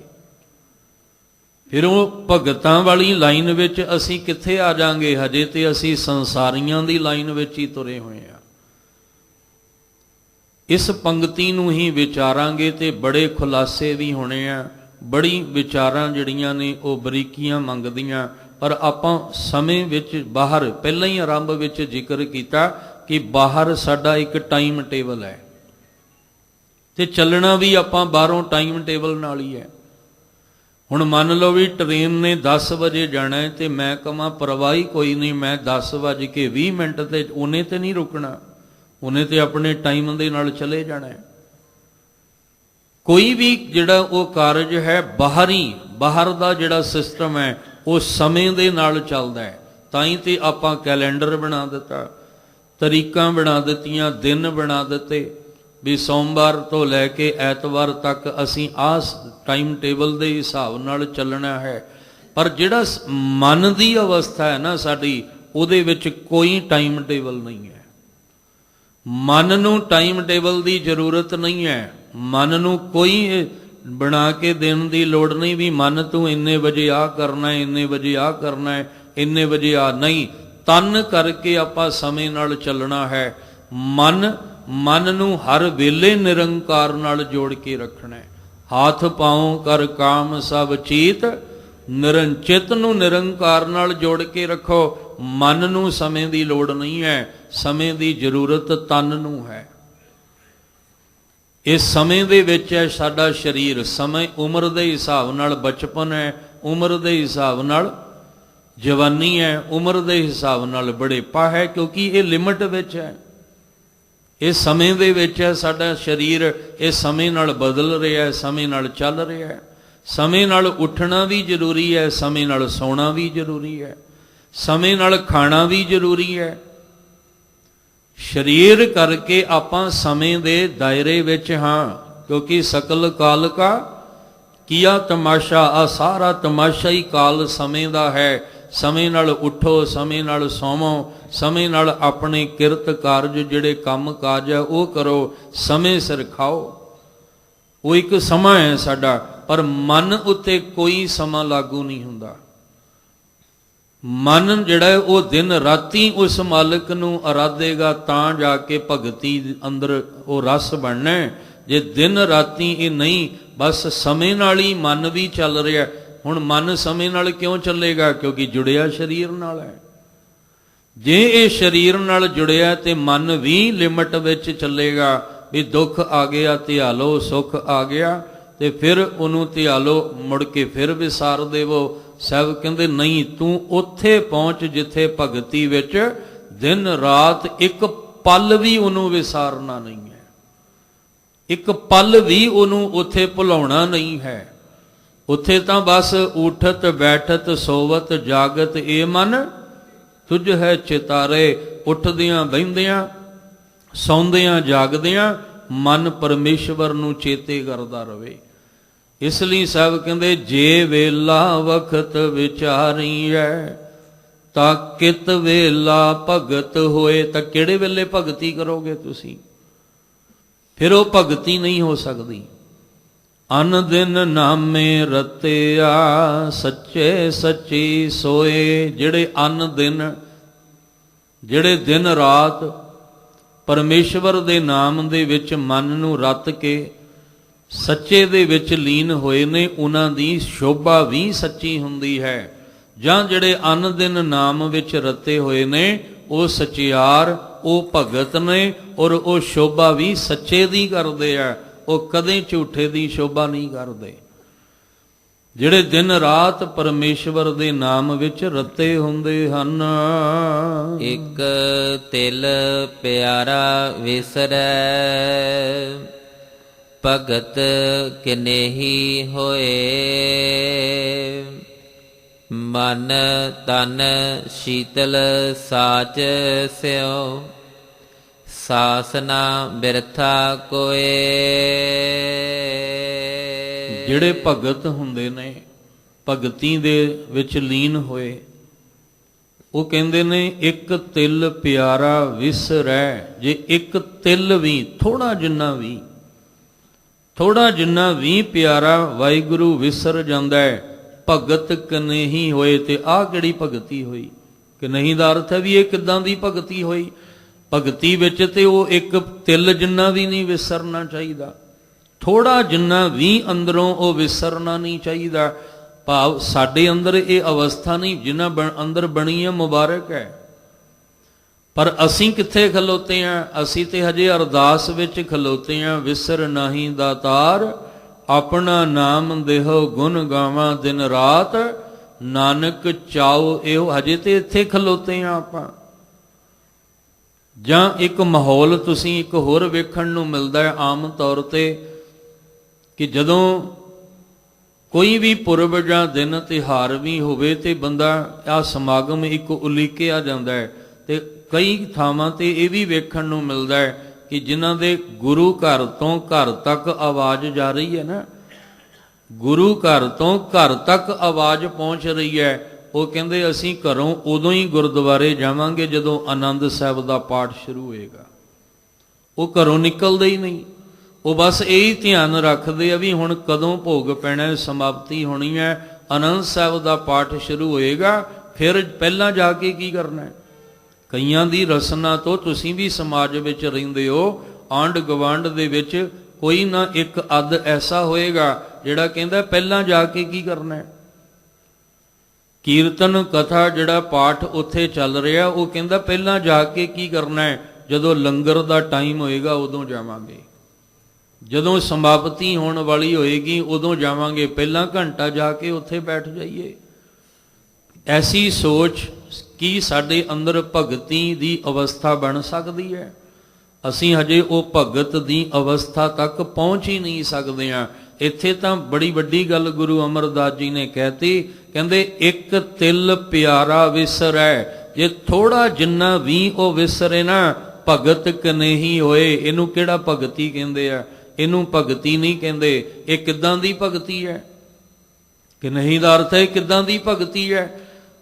ਭਗਤੀ ਤਾਂ ਉਹ ਹੁੰਦੀ ਹੈ ਜਿਹੜੀ ਇੱਕ ਪਲ ਵੀ ਨਾ ਅੰਦਰੋਂ ਵਿਸਰੇ, ਜਿਹੜਾ ਥੋੜਾ ਜਿੰਨਾ ਵੀ ਅੰਦਰੋਂ ਉਹ ਪਰਮੇਸ਼ਵਰ ਦੀ ਯਾਦ ਜਿਹੜੀ ਉਹਦੇ ਵਿੱਚ ਕਮੀ ਨਾ ਆਵੇ, ਥੋੜੀ ਜਿੰਨੀ ਵੀ ਢਿੱਲ ਨਾ ਅੰਦਰ ਪਵੇ, ਉਹਨੂੰ ਭਗਤੀ ਕਹਿੰਦੇ ਆ।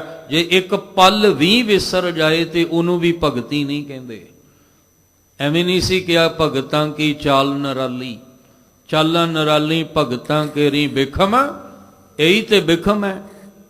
ਹੋਰ ਕੋਈ ਅਸੀਂ ਔਖੇ ਰਾਹ ਨਹੀਂ ਜਾਣਾ, ਪਹਾੜਾਂ ਦੇ ਟੇਢੇ ਮੇਢੇ ਰਾਹ ਚੱਲ ਕੇ ਨਹੀਂ ਦਿਖਾਉਣਾ ਮੈਂ ਭਗਤ ਹਾਂ। ਅਸਲ ਵਿੱਚ ਇਹੀ ਤੇ ਔਖਾ ਹੈ ਕਿ ਦਿਨ ਰਾਤੀ ਉਹਦੀ ਆਰਾਧਨਾ ਦੇ ਵਿੱਚ ਜੁੜਨਾ, ਉੱਠਦਿਆਂ ਬਹਿੰਦਿਆਂ ਸੌਂਦਿਆਂ ਜਾਗਦਿਆਂ ਉਹਨੂੰ ਇੱਕ ਪਲ ਇੱਕ ਤਿਲ ਜਿੰਨਾ ਵੀ ਨਹੀਂ ਉਹਨੂੰ ਵਿਸਾਰਨਾ।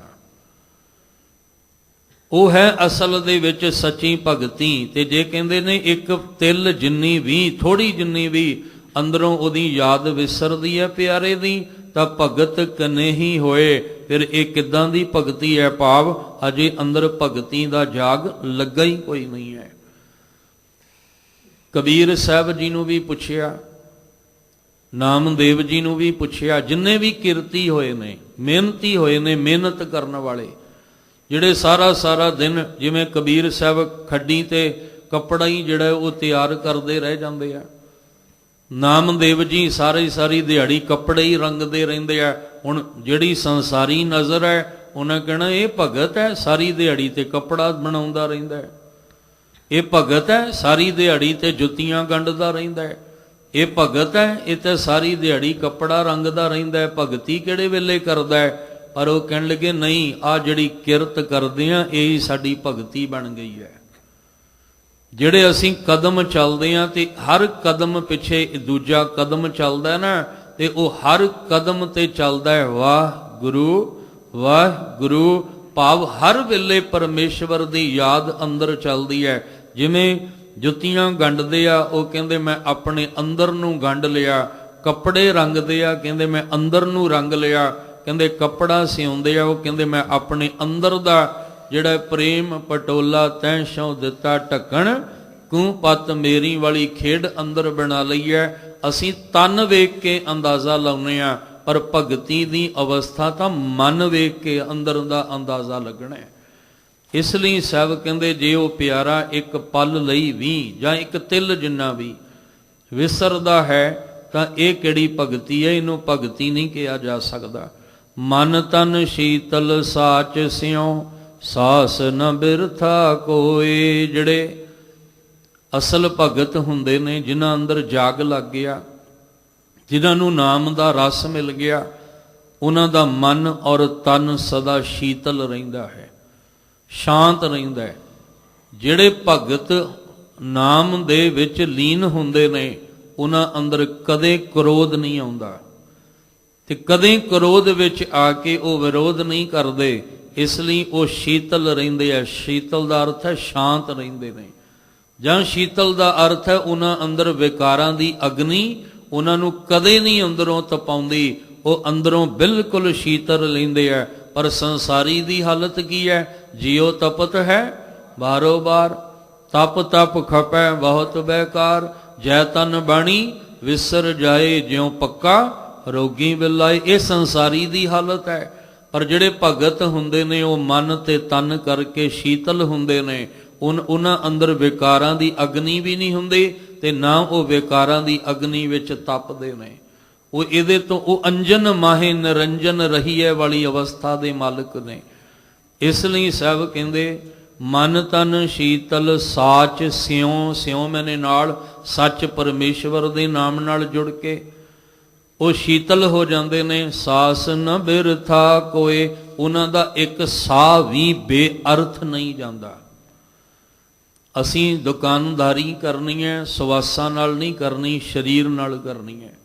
ਅਸੀਂ ਵਪਾਰ ਕਰਨਾ ਹੈ, ਕੋਈ ਵੀ ਮਿਹਨਤ ਕਰਦੇ ਹਾਂ ਅਸੀਂ, ਕਿਰਤ ਕੋਈ ਵੀ ਹੋਵੇ ਸਾਡੀ, ਉਹ ਸਰੀਰ ਨਾਲ ਹੱਥਾਂ ਪੈਰਾਂ ਨਾਲ ਹੋਣੀ ਹੈ, ਉਹ ਸਵਾਸਾਂ ਨਾਲ ਨਹੀਂ ਹੋਣੀ। ਕਹਿੰਦੇ ਹਰ ਸਾਹ ਪਰਮੇਸ਼ਵਰ ਦੀ ਯਾਦ ਵਿੱਚ ਲੰਘਦਾ ਹੈ। ਉਹਨਾਂ ਦਾ ਸਾਸ ਨਾ ਬਿਰਥਾ ਕੋਏ, ਜਿਹੜੇ ਅਸਲ ਵਿੱਚ ਪ੍ਰੇਮਾ ਭਗਤੀ ਵਿੱਚ ਲੀਨ ਹੁੰਦੇ ਨੇ, ਉਹਨਾਂ ਦਾ ਤਾਂ ਇੱਕ ਸਾਹ ਵੀ ਪਰਮੇਸ਼ਵਰ ਦੀ ਯਾਦ ਤੋਂ ਬਿਨਾਂ ਨਹੀਂ ਲੰਘਦਾ ਹੈ। ਸਹਿਜੇ ਖੇਤੀ ਰਾਹੀਐ, ਸੱਚ ਨਾਮ ਬੀਜ ਪਾਏ, ਖੇਤੀ ਜੰਮੀ ਅਗਲੀ, ਮਨੁਆ ਰੱਜਾ ਸਹਿਜ ਸੁਭਾਏ।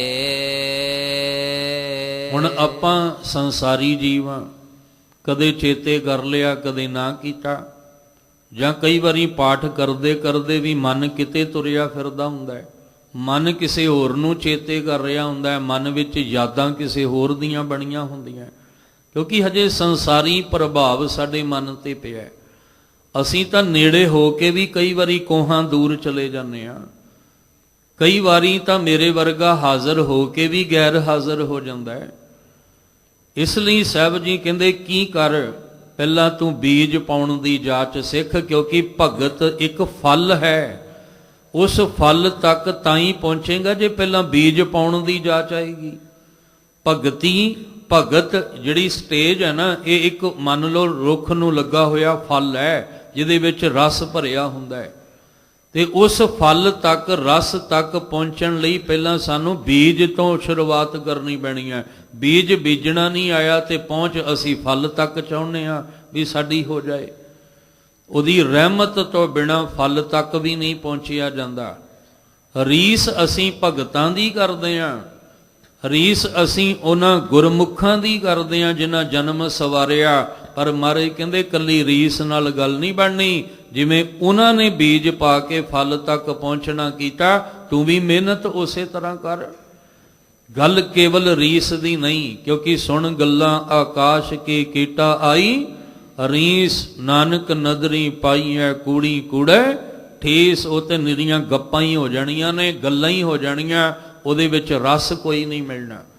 ਜੇ ਰਸ ਤੱਕ ਪਹੁੰਚਣਾ ਚਾਹੁੰਦੇ ਹੋ, ਆਨੰਦ ਤੱਕ ਪਹੁੰਚਣਾ ਚਾਹੁੰਦੇ ਹੋ, ਤਾਂ ਫਿਰ ਕੀ ਕਰੋ, ਸਹਿਜੇ ਖੇਤੀ ਰਾਹੀ ਹੈ।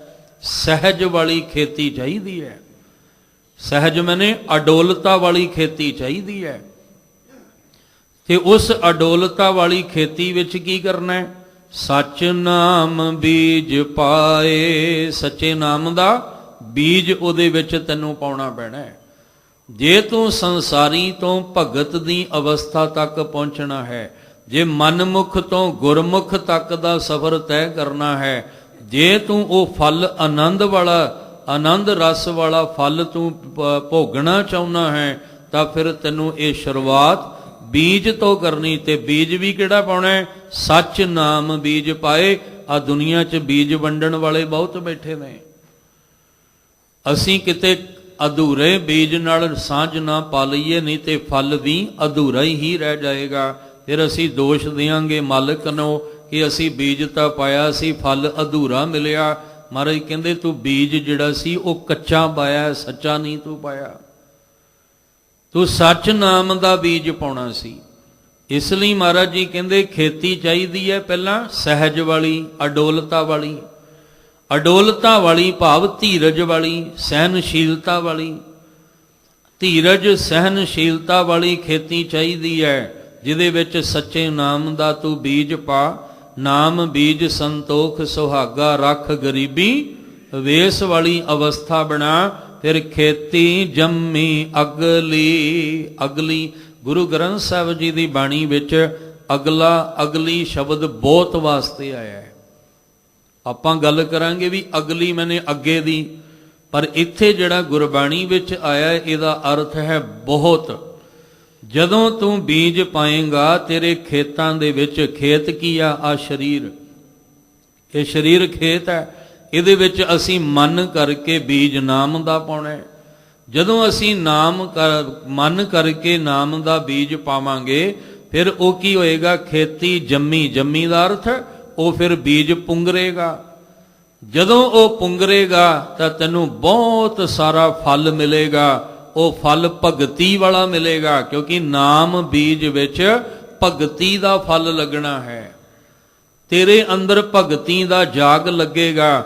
ਜਦੋਂ ਅਗਲੀ ਦਾ ਅਰਥ ਹੈ ਬਹੁਤਾ ਫਲ ਤੈਨੂੰ ਮਿਲ ਜਾਏਗਾ। ਮਨੁਆ ਰੱਜਾ ਸਹਿਜ ਸੁਭਾਏ, ਤੇਰਾ ਸੁਭਾਅ ਵੀ ਸਹਿਜ ਵਾਲਾ, ਤੇਰਾ ਸੁਭਾਅ ਵੀ ਪਰਮੇਸ਼ਵਰ ਵਾਲਾ ਹੋ ਜਾਏਗਾ। ਹੁਣ ਕਦੇ ਅੰਦਰ ਝਾਤੀ ਮਾਰੀਏ ਆਪਾਂ, ਚਲੋ ਪਰਮੇਸ਼ਵਰ ਨੂੰ ਇੱਕ ਪਾਸੇ ਰੱਖ, ਗੁਰੂ ਸਾਹਿਬ ਦੀ ਗੱਲ ਕਰੀਏ ਕਿ ਜਿਸ ਗੁਰੂ ਗ੍ਰੰਥ ਸਾਹਿਬ ਜੀ ਦੀ ਬਾਣੀ ਪੜ੍ਹਦੇ ਹਾਂ ਕਿ ਸਾਡਾ ਸੁਭਾਅ ਗੁਰੂ ਗ੍ਰੰਥ ਸਾਹਿਬ ਜੀ ਵਰਗਾ ਹੈ। ਜਿਸ ਗੁਰੂ ਸਾਹਿਬ ਦਾ ਇਤਿਹਾਸ ਆਪਾਂ ਸੁਣਦੇ ਹਾਂ ਕਿ ਸਾਡਾ ਸੁਭਾਅ ਗੁਰੂ ਨਾਨਕ ਸਾਹਿਬ ਜੀ ਵਰਗਾ ਹੈ, ਕਿ ਸਾਡਾ ਸੁਭਾਅ ਗੁਰੂ ਕਲਗੀਧਰ ਪਾਤਸ਼ਾਹ ਜੀ ਵਾਲਾ ਹੈ। ਚਲੋ ਗੁਰੂ ਸਾਹਿਬ ਜੀ ਵੀ ਆਪਾਂ ਇੱਕ ਪਾਸੇ ਕਰਕੇ, ਗੁਰੂ ਕੇ ਸਿੱਖਾਂ ਨੇ ਜਿਨ੍ਹਾਂ ਨੇ ਕਮਾਈਆਂ ਕੀਤੀਆਂ ਨੇ, ਜਿਨ੍ਹਾਂ ਤੋਂ ਸਦਕੇ ਜਾਣਾ, ਬਲਿਹਾਰੇ ਜਾਣਾ ਹੈ, ਜਾਂ ਜਿਨ੍ਹਾਂ ਨੂੰ ਅਸੀਂ ਅਰਦਾਸ ਵਿੱਚ ਚੇਤੇ ਕਰਦੇ ਹਾਂ, ਸਾਡਾ ਸੁਭਾਅ ਉਹਨਾਂ ਵਰਗਾ ਹੈ। ਅਸੀਂ ਤੇ ਹਜੇ ਉਹਨਾਂ ਜਿਨ੍ਹਾਂ ਸਿੰਘਾਂ ਸਿੰਘਣੀਆਂ ਨੇ ਧਰਮ ਹੈ ਸੀਸ ਦਿੱਤੇ, ਅਸੀਂ ਤੇ ਉਹਨਾਂ ਵਰਗਾ ਵੀ ਅਜੇ ਸੁਭਾਅ ਨਹੀਂ ਬਣਾਇਆ। ਤੇ ਪਹੁੰਚਣਾ ਅਸੀਂ ਚਾਹੁੰਦੇ ਹਾਂ, ਮੁਕਾਮ ਤੇ ਕਿਵੇਂ ਪਹੁੰਚਾਂਗੇ? ਪਹਿਲਾਂ ਆਪਣਾ ਸੁਭਾਅ ਉਹਨਾਂ ਵਰਗਾ ਬਣਾਈਏ, ਕਿਉਂਕਿ ਹਰ ਜਨ ਐਸਾ ਚਾਹੀਏ ਜੈਸਾ ਹਰ ਹੀ ਹੋਏ। ਹਰੀ ਦਾ ਸੁਭਾਅ ਜਿੱਦਾਂ ਦਾ ਨਾ, ਉਦਾਂ ਦਾ ਹੀ ਸੁਭਾਅ ਸਾਨੂੰ ਬਣਾਉਣਾ ਪੈਣਾ। ਗੁਰਬਾਣੀ ਬੋਲਦੀ, ਗੁਰਬਾਣੀ ਮਿੱਠੀ ਹੈ, ਮਿੱਠਾ ਰਸ ਭਰਿਆ, ਪਰ ਅਸੀਂ ਗੁਰਬਾਣੀ ਪੜ੍ਹ ਕੇ ਵੀ ਜ਼ਹਿਰ ਅੰਦਰੋਂ ਉਗਲਦੇ ਹਾਂ। ਗੁਰਬਾਣੀ ਪੜ੍ਹ ਕੇ ਵੀ ਈਰਖਾ ਤੇ ਨਫ਼ਰਤ ਨਾਲ ਭਰੇ ਆ। ਕਿੱਥੇ ਮੇਲ ਹੈ ਸਾਡਾ ਹਜੇ ਗੁਰਬਾਣੀ ਨਾਲ? ਅਜੇ ਤੇ ਅਸੀਂ ਗੁਰਬਾਣੀ ਨਾਲ ਆਪਣਾ ਤਾਲਮੇਲ ਹੀ ਨਹੀਂ ਬਣਾ ਸਕੇ, ਅਜੇ ਤੇ ਗੁਰਬਾਣੀ ਵਰਗੇ ਹੀ ਨਹੀਂ ਅਸੀਂ ਹੋ ਸਕੇ। ਇਸ ਲਈ ਸਾਹਿਬ ਕਹਿੰਦੇ ਨਾਮ ਦਾ ਬੀਜ ਪਾ, ਸੰਤੋਖ ਦਾ ਸੁਹਾਗਾ ਫੇਰ ਉਹਦੇ ਵਿੱਚ। ਫਿਰ ਜਦੋਂ ਇਹ ਖੇਤੀ ਜੰਮੇਗੀ, ਬੀਜ ਪੁੰਗਰੇਗਾ, ਫਲ ਮਿਲੇਗਾ। ਜਿਸ ਫਲ ਵਿੱਚ ਮਨੂਆ ਰਜ਼ਾ, ਰੱਜਾ ਦਾ ਅਰਥ ਹੈ ਤੇਰਾ ਮਨ ਰੱਜ ਜਾਏਗਾ, ਭਾਵ ਅੰਦਰੋਂ ਤ੍ਰਿਸ਼ਨਾ ਮੁੱਕ ਜਾਏਗੀ।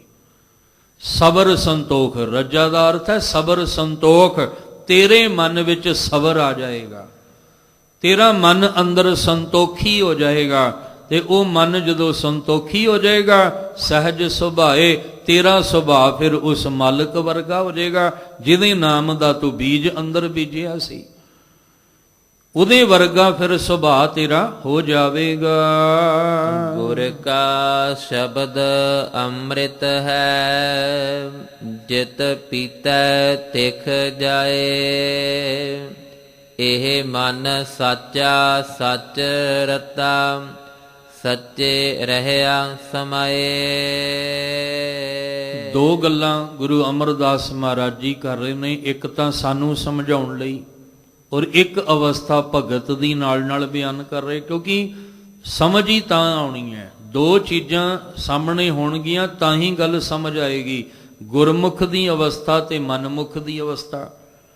ਇਹ ਦੋਵੇਂ ਸਾਹਮਣੇ ਹੋਣਗੀਆਂ ਤਾਂ ਹੀ ਗੱਲ ਸਮਝ ਆਏਗੀ। ਮਨਮੁਖ ਕਿਹਨੂੰ ਕਹਿੰਦੇ ਆ, ਗੁਰਮੁਖ ਕਿਹਨੂੰ ਕਹਿੰਦੇ ਆ। ਸੂਰਜ ਤੇ ਚੰਦਰਮਾ ਦੋ ਹੀ ਨੇ ਨਾ, ਤਾਂ ਹੀ ਪਤਾ ਲੱਗੇਗਾ ਵੀ ਇਹਨੂੰ ਸੂਰਜ ਕਹਿੰਦੇ ਆ, ਇਹਨੂੰ ਚੰਦਰਮਾ ਕਹਿੰਦੇ ਆ। ਜੇ ਨਾ ਹੋਵੇ ਤੇ ਸਾਨੂੰ ਕਿਵੇਂ ਪਤਾ ਲੱਗੇ ਵੀ ਇਹ ਸੂਰਜ ਹੈ? ਚੰਦਰਮਾ ਨੂੰ ਵੇਖ ਕੇ ਪਤਾ ਲੱਗਦਾ ਵੀ ਇਹ ਸੂਰਜ ਹੈ, ਸੂਰਜ ਨੂੰ ਵੇਖ ਕੇ ਪਤਾ ਲੱਗਦਾ ਇਹ ਚੰਦਰਮਾ ਹੈ। ਇਸੇ ਤਰ੍ਹਾਂ ਸਾਹਿਬ ਜੀ ਕਹਿੰਦੇ ਕੀ ਕਰ, ਇਹ ਸੰਸਾਰੀ ਮਨੁੱਖੀ ਜੀਵ, ਤੂੰ ਗੁਰੂ ਦੇ ਸ਼ਬਦ ਦੇ ਨਾਲ ਸਾਂਝ ਪਾ, क्योंकि गुर का शब्द अमृत है। गुरु दा शब्द अमृत रस नाल भरिया होया। ये केवल अखर नहीं है, इहदे विच अमृत दा रस भरिया होया है। ये अमृत रस जित पीतै तिख जाए, जिन्हों पीण दे नाल अंदर दी प्यास बुझ जाएगी, तृष्णा दी प्यास। तेरे अंदरों तृष्णा दी प्यास बुझ जाएगी।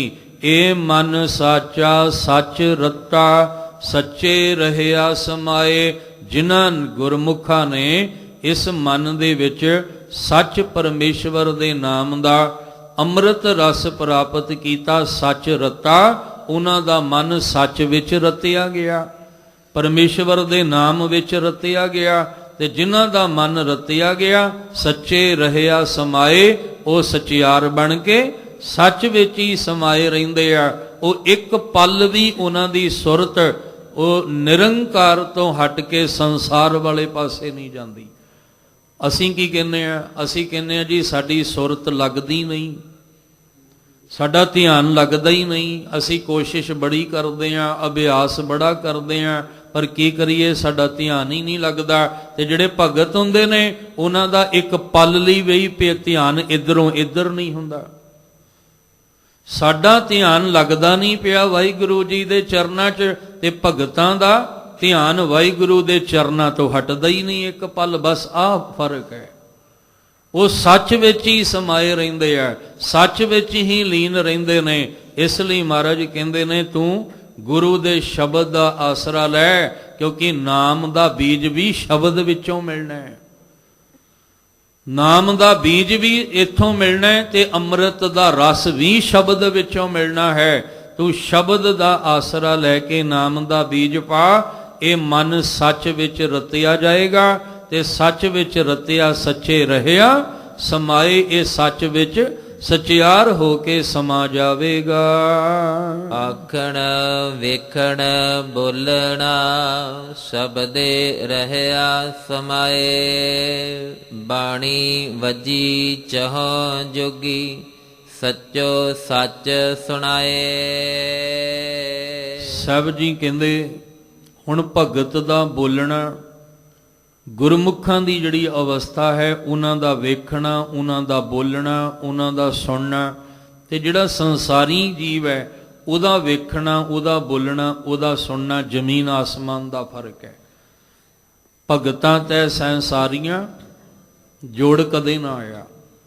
संसारी अपनी अवस्था च वेख रहा है, इक्को ही चीज़ है, पर भगत अपनी नज़र नाल वेख रहा है, संसारी अपनी नज़र नाल। दोवां दे वेखण च जमीन आसमान दा फर्क है। एक संसारी बोली बोल रहा है, एक भगत परमेश्वर दी बोली, क्योंकि वो कहंदा है मैं अपनी बोली बोलना जानदा ही नहीं आ। जदों मैं उहदे विच लीन हो गया ते मैं अपनी बोली बोल ही नहीं सकदा, क्योंकि हाँ आपों बोल ना जानदा। मैं अपना बोलिया ते हुण जानदा ही नहीं, क्योंकि मैनू मैं बोलना ही कोई नहीं आउंदा। मैं ते बस उस मालिक विच लीन हो के ओदी ही बोली बोलदा। जो वो खसम बुलाउंदा उही कुछ मैं बोलदा। 15 भगतां दी बाणी ये बोल ने ना उन्हां दे मुख चों निकले होए। वो कहंदे आ मैं बोलिया, वो कहंदे नहीं, जो मालिक बुलाउंदा उही कुछ बोलदे आ। ते बंदा कहंदा मैं बोलदा, ते जो मैं बोलदा वो दुनिया तक पहुंचना चाहिए। जो मैं बोलदा वो दुनिया दे कोने कोने तक पता लगना चाहिए भी आ बंदा बोलदा है। ते भगत कहंदे मैं तो बोलदा ही कोई नहीं, जो वो बुलाउंदा है उही कुछ असी बोलदे आ। फिर उहदे विच होमे नहीं, एक विच होमे है, एक होमे तो रहत है। एक दे विच जहर भरी पई है, एक विच अमृत रस भरिया होया है। इसलिए सतगुरु महाराज जी कहते ने, सब कहते गुरु दे शब्द की टेक लै। जिन्हां ने टेक लई मन सच्चे विच रतिया गया। आखण वेखण बोलना, शब्दे रहया समाए। जिहड़े शब्द विच समाए होए ने, जां जिन्हां दे अंदर शब्द समाया होया है, उन्हां दा आखना, उन्हां दा वेखना, उन्हां दा बोलना उस मालिक दे दर ते प्रवान है। उन्हां दा वेखना भी प्रवान, उन्हां दा बोलना भी प्रवान, ਉਹਨਾਂ ਦਾ ਸੁਣਨਾ ਵੀ ਕਹਿੰਦੇ ਨੇ ਪ੍ਰਵਾਨ ਹੈ, ਆਖਣਾ ਵੀ ਉਹਨਾਂ ਦਾ ਪ੍ਰਵਾਨ ਹੈ, ਕਿਉਂਕਿ ਉਹਨਾਂ ਦਾ ਬੋਲਿਆ ਹੋਇਆ ਬੋਲ ਬਾਣੀ ਵੱਜੀ ਚੌਂ ਜੁਗੀ। ਚੌਂ ਜੁਗੀ ਚਾਰੇ ਸਮੇਂ ਕਹਿ ਲਓ ਜਾਂ ਚਾਰੇ ਦਿਸ਼ਾਵਾਂ ਕਹਿ ਲਓ, ਜਾਂ ਚਾਰ ਵਕਤ ਜਿਹੜੇ ਨੇ ਅਸੀਂ ਬਣਾਏ ਹੋਏ, ਉਹਨਾਂ ਦੀ ਚੌਂ ਜੁਗਾਂ ਦੇ ਵਿੱਚ ਬਾਣੀ ਜਿਹੜੀ ਆ ਆਵਾਜ਼ ਸੁਣਾਈ ਦਿੰਦੀ ਹੈ। ਸੱਚੋ ਸੱਚ ਸੁਣਾਏ, ਕਿਉਂਕਿ ਉਹ ਸੱਚ ਵਿੱਚ ਰਤੇ ਹੋਏ ਸੱਚ ਸੁਣਾਉਂਦੇ ਨੇ। ਦੇਖੋ ਭਗਤ ਤੇ ਧਰੂ ਕਦੋਂ ਦੇ ਹੋਏ ਨੇ? ਜਿਹੜਾ ਪਹਿਰਲਾਦ ਹੋਇਆ ਹੈ, ਉਹ ਪਹਿਰਲਾਦ ਤੇ ਧਰੂ ਭਗਤ ਕਦੋਂ ਦੇ ਹੋਏ ਨੇ? ਪਰ ਅੱਜ ਵੀ ਆਪਾਂ ਉਹਨਾਂ ਦੇ ਨਾਮ ਨੂੰ ਚੇਤੇ ਕਰਦੇ ਹਾਂ। ਗੁਰੂ ਨਾਨਕ ਸਾਹਿਬ ਜੀ ਤੋਂ ਪਹਿਲਾਂ ਹੋਏ ਨੇ 15 ਦੇ 15 ਭਗਤ ਜਿਹੜੇ ਨੇ ਗੁਰੂ ਨਾਨਕ ਸਾਹਿਬ ਦੇ ਪ੍ਰਕਾਸ਼ ਤੋਂ ਪਹਿਲਾਂ ਨੇ। ਉਹ ਆਪਣੀ ਬਾਣੀ ਜਿਹੜੀ ਆ ਉਹ ਉਚਾਰਨ ਕਰ ਚੁੱਕੇ ਨੇ, ਪਰ ਉਹਨਾਂ ਦਾ ਬੋਲ ਬਾਲਾ ਅੱਜ ਵੀ ਗੁਰੂ ਗ੍ਰੰਥ ਸਾਹਿਬ ਜੀ ਦੀ ਬਾਣੀ ਵਿੱਚ ਹੋ ਰਿਹਾ ਹੈ, ਔਰ ਚਾਰੇ ਦਿਸ਼ਾਵਾਂ ਵਿੱਚ ਹੋ ਰਿਹਾ, ਕਿਉਂਕਿ ਉਹਨਾਂ ਨੇ ਆਪਣੀ ਬੋਲੀ ਨਹੀਂ ਬੋਲੀ। ਉਹ ਕਿਵੇਂ ਬੋਲੇ ਨੇ? ਸੱਚੋ ਸੱਚ ਸੁਣਾਏ, ਉਹ ਸੱਚ ਵਿੱਚ ਰਤ ਕੇ ਸੱਚ ਹੀ ਉਹਨਾਂ ਨੇ ਸੁਣਾਇਆ। ਉਹ ਸੱਚ ਸੁਣਾਉਂਦੇ ਨੇ, ਤੇ ਉਹ ਸੱਚ ਦੇ ਮਾਰਗ ਤੇ ਚੱਲਣ ਵਾਲਿਆਂ ਦੀ ਸ਼ੋਭਾ ਵੀ ਉਹਨਾਂ ਦੀ ਸ਼ੋਭਾ ਜੁਗ ਜੁਗ ਹੁੰਦੀ ਹੈ। ਕਿਹਨਾਂ ਦੀ? ਜਿਹੜੇ ਗੁਰਮੁਖ ਹੋ ਗਏ, ਉਹਨਾਂ ਦਾ ਆਖਣਾ ਵੀ ਪ੍ਰਵਾਨ, ਉਹਨਾਂ ਦਾ ਵੇਖਣਾ ਵੀ ਪ੍ਰਵਾਨ, ਉਹਨਾਂ ਦਾ ਬੋਲਿਆ ਵੀ ਪ੍ਰਵਾਨ, ਔਰ ਉਹਨਾਂ ਦੇ ਬੋਲੇ ਹੋਏ ਜਿਹੜੇ ਬੋਲ ਨੇ ਚਾਰੇ ਦਿਸ਼ਾਵਾਂ ਦੇ ਵਿੱਚ ਸੁਣਾਈ ਦਿੰਦੇ ਨੇ, ਜਾਂ ਉਹਨਾਂ ਦੀ ਸ਼ੋਭਾ ਜੁਗ ਜੁਗ ਹੁੰਦੀ ਹੈ।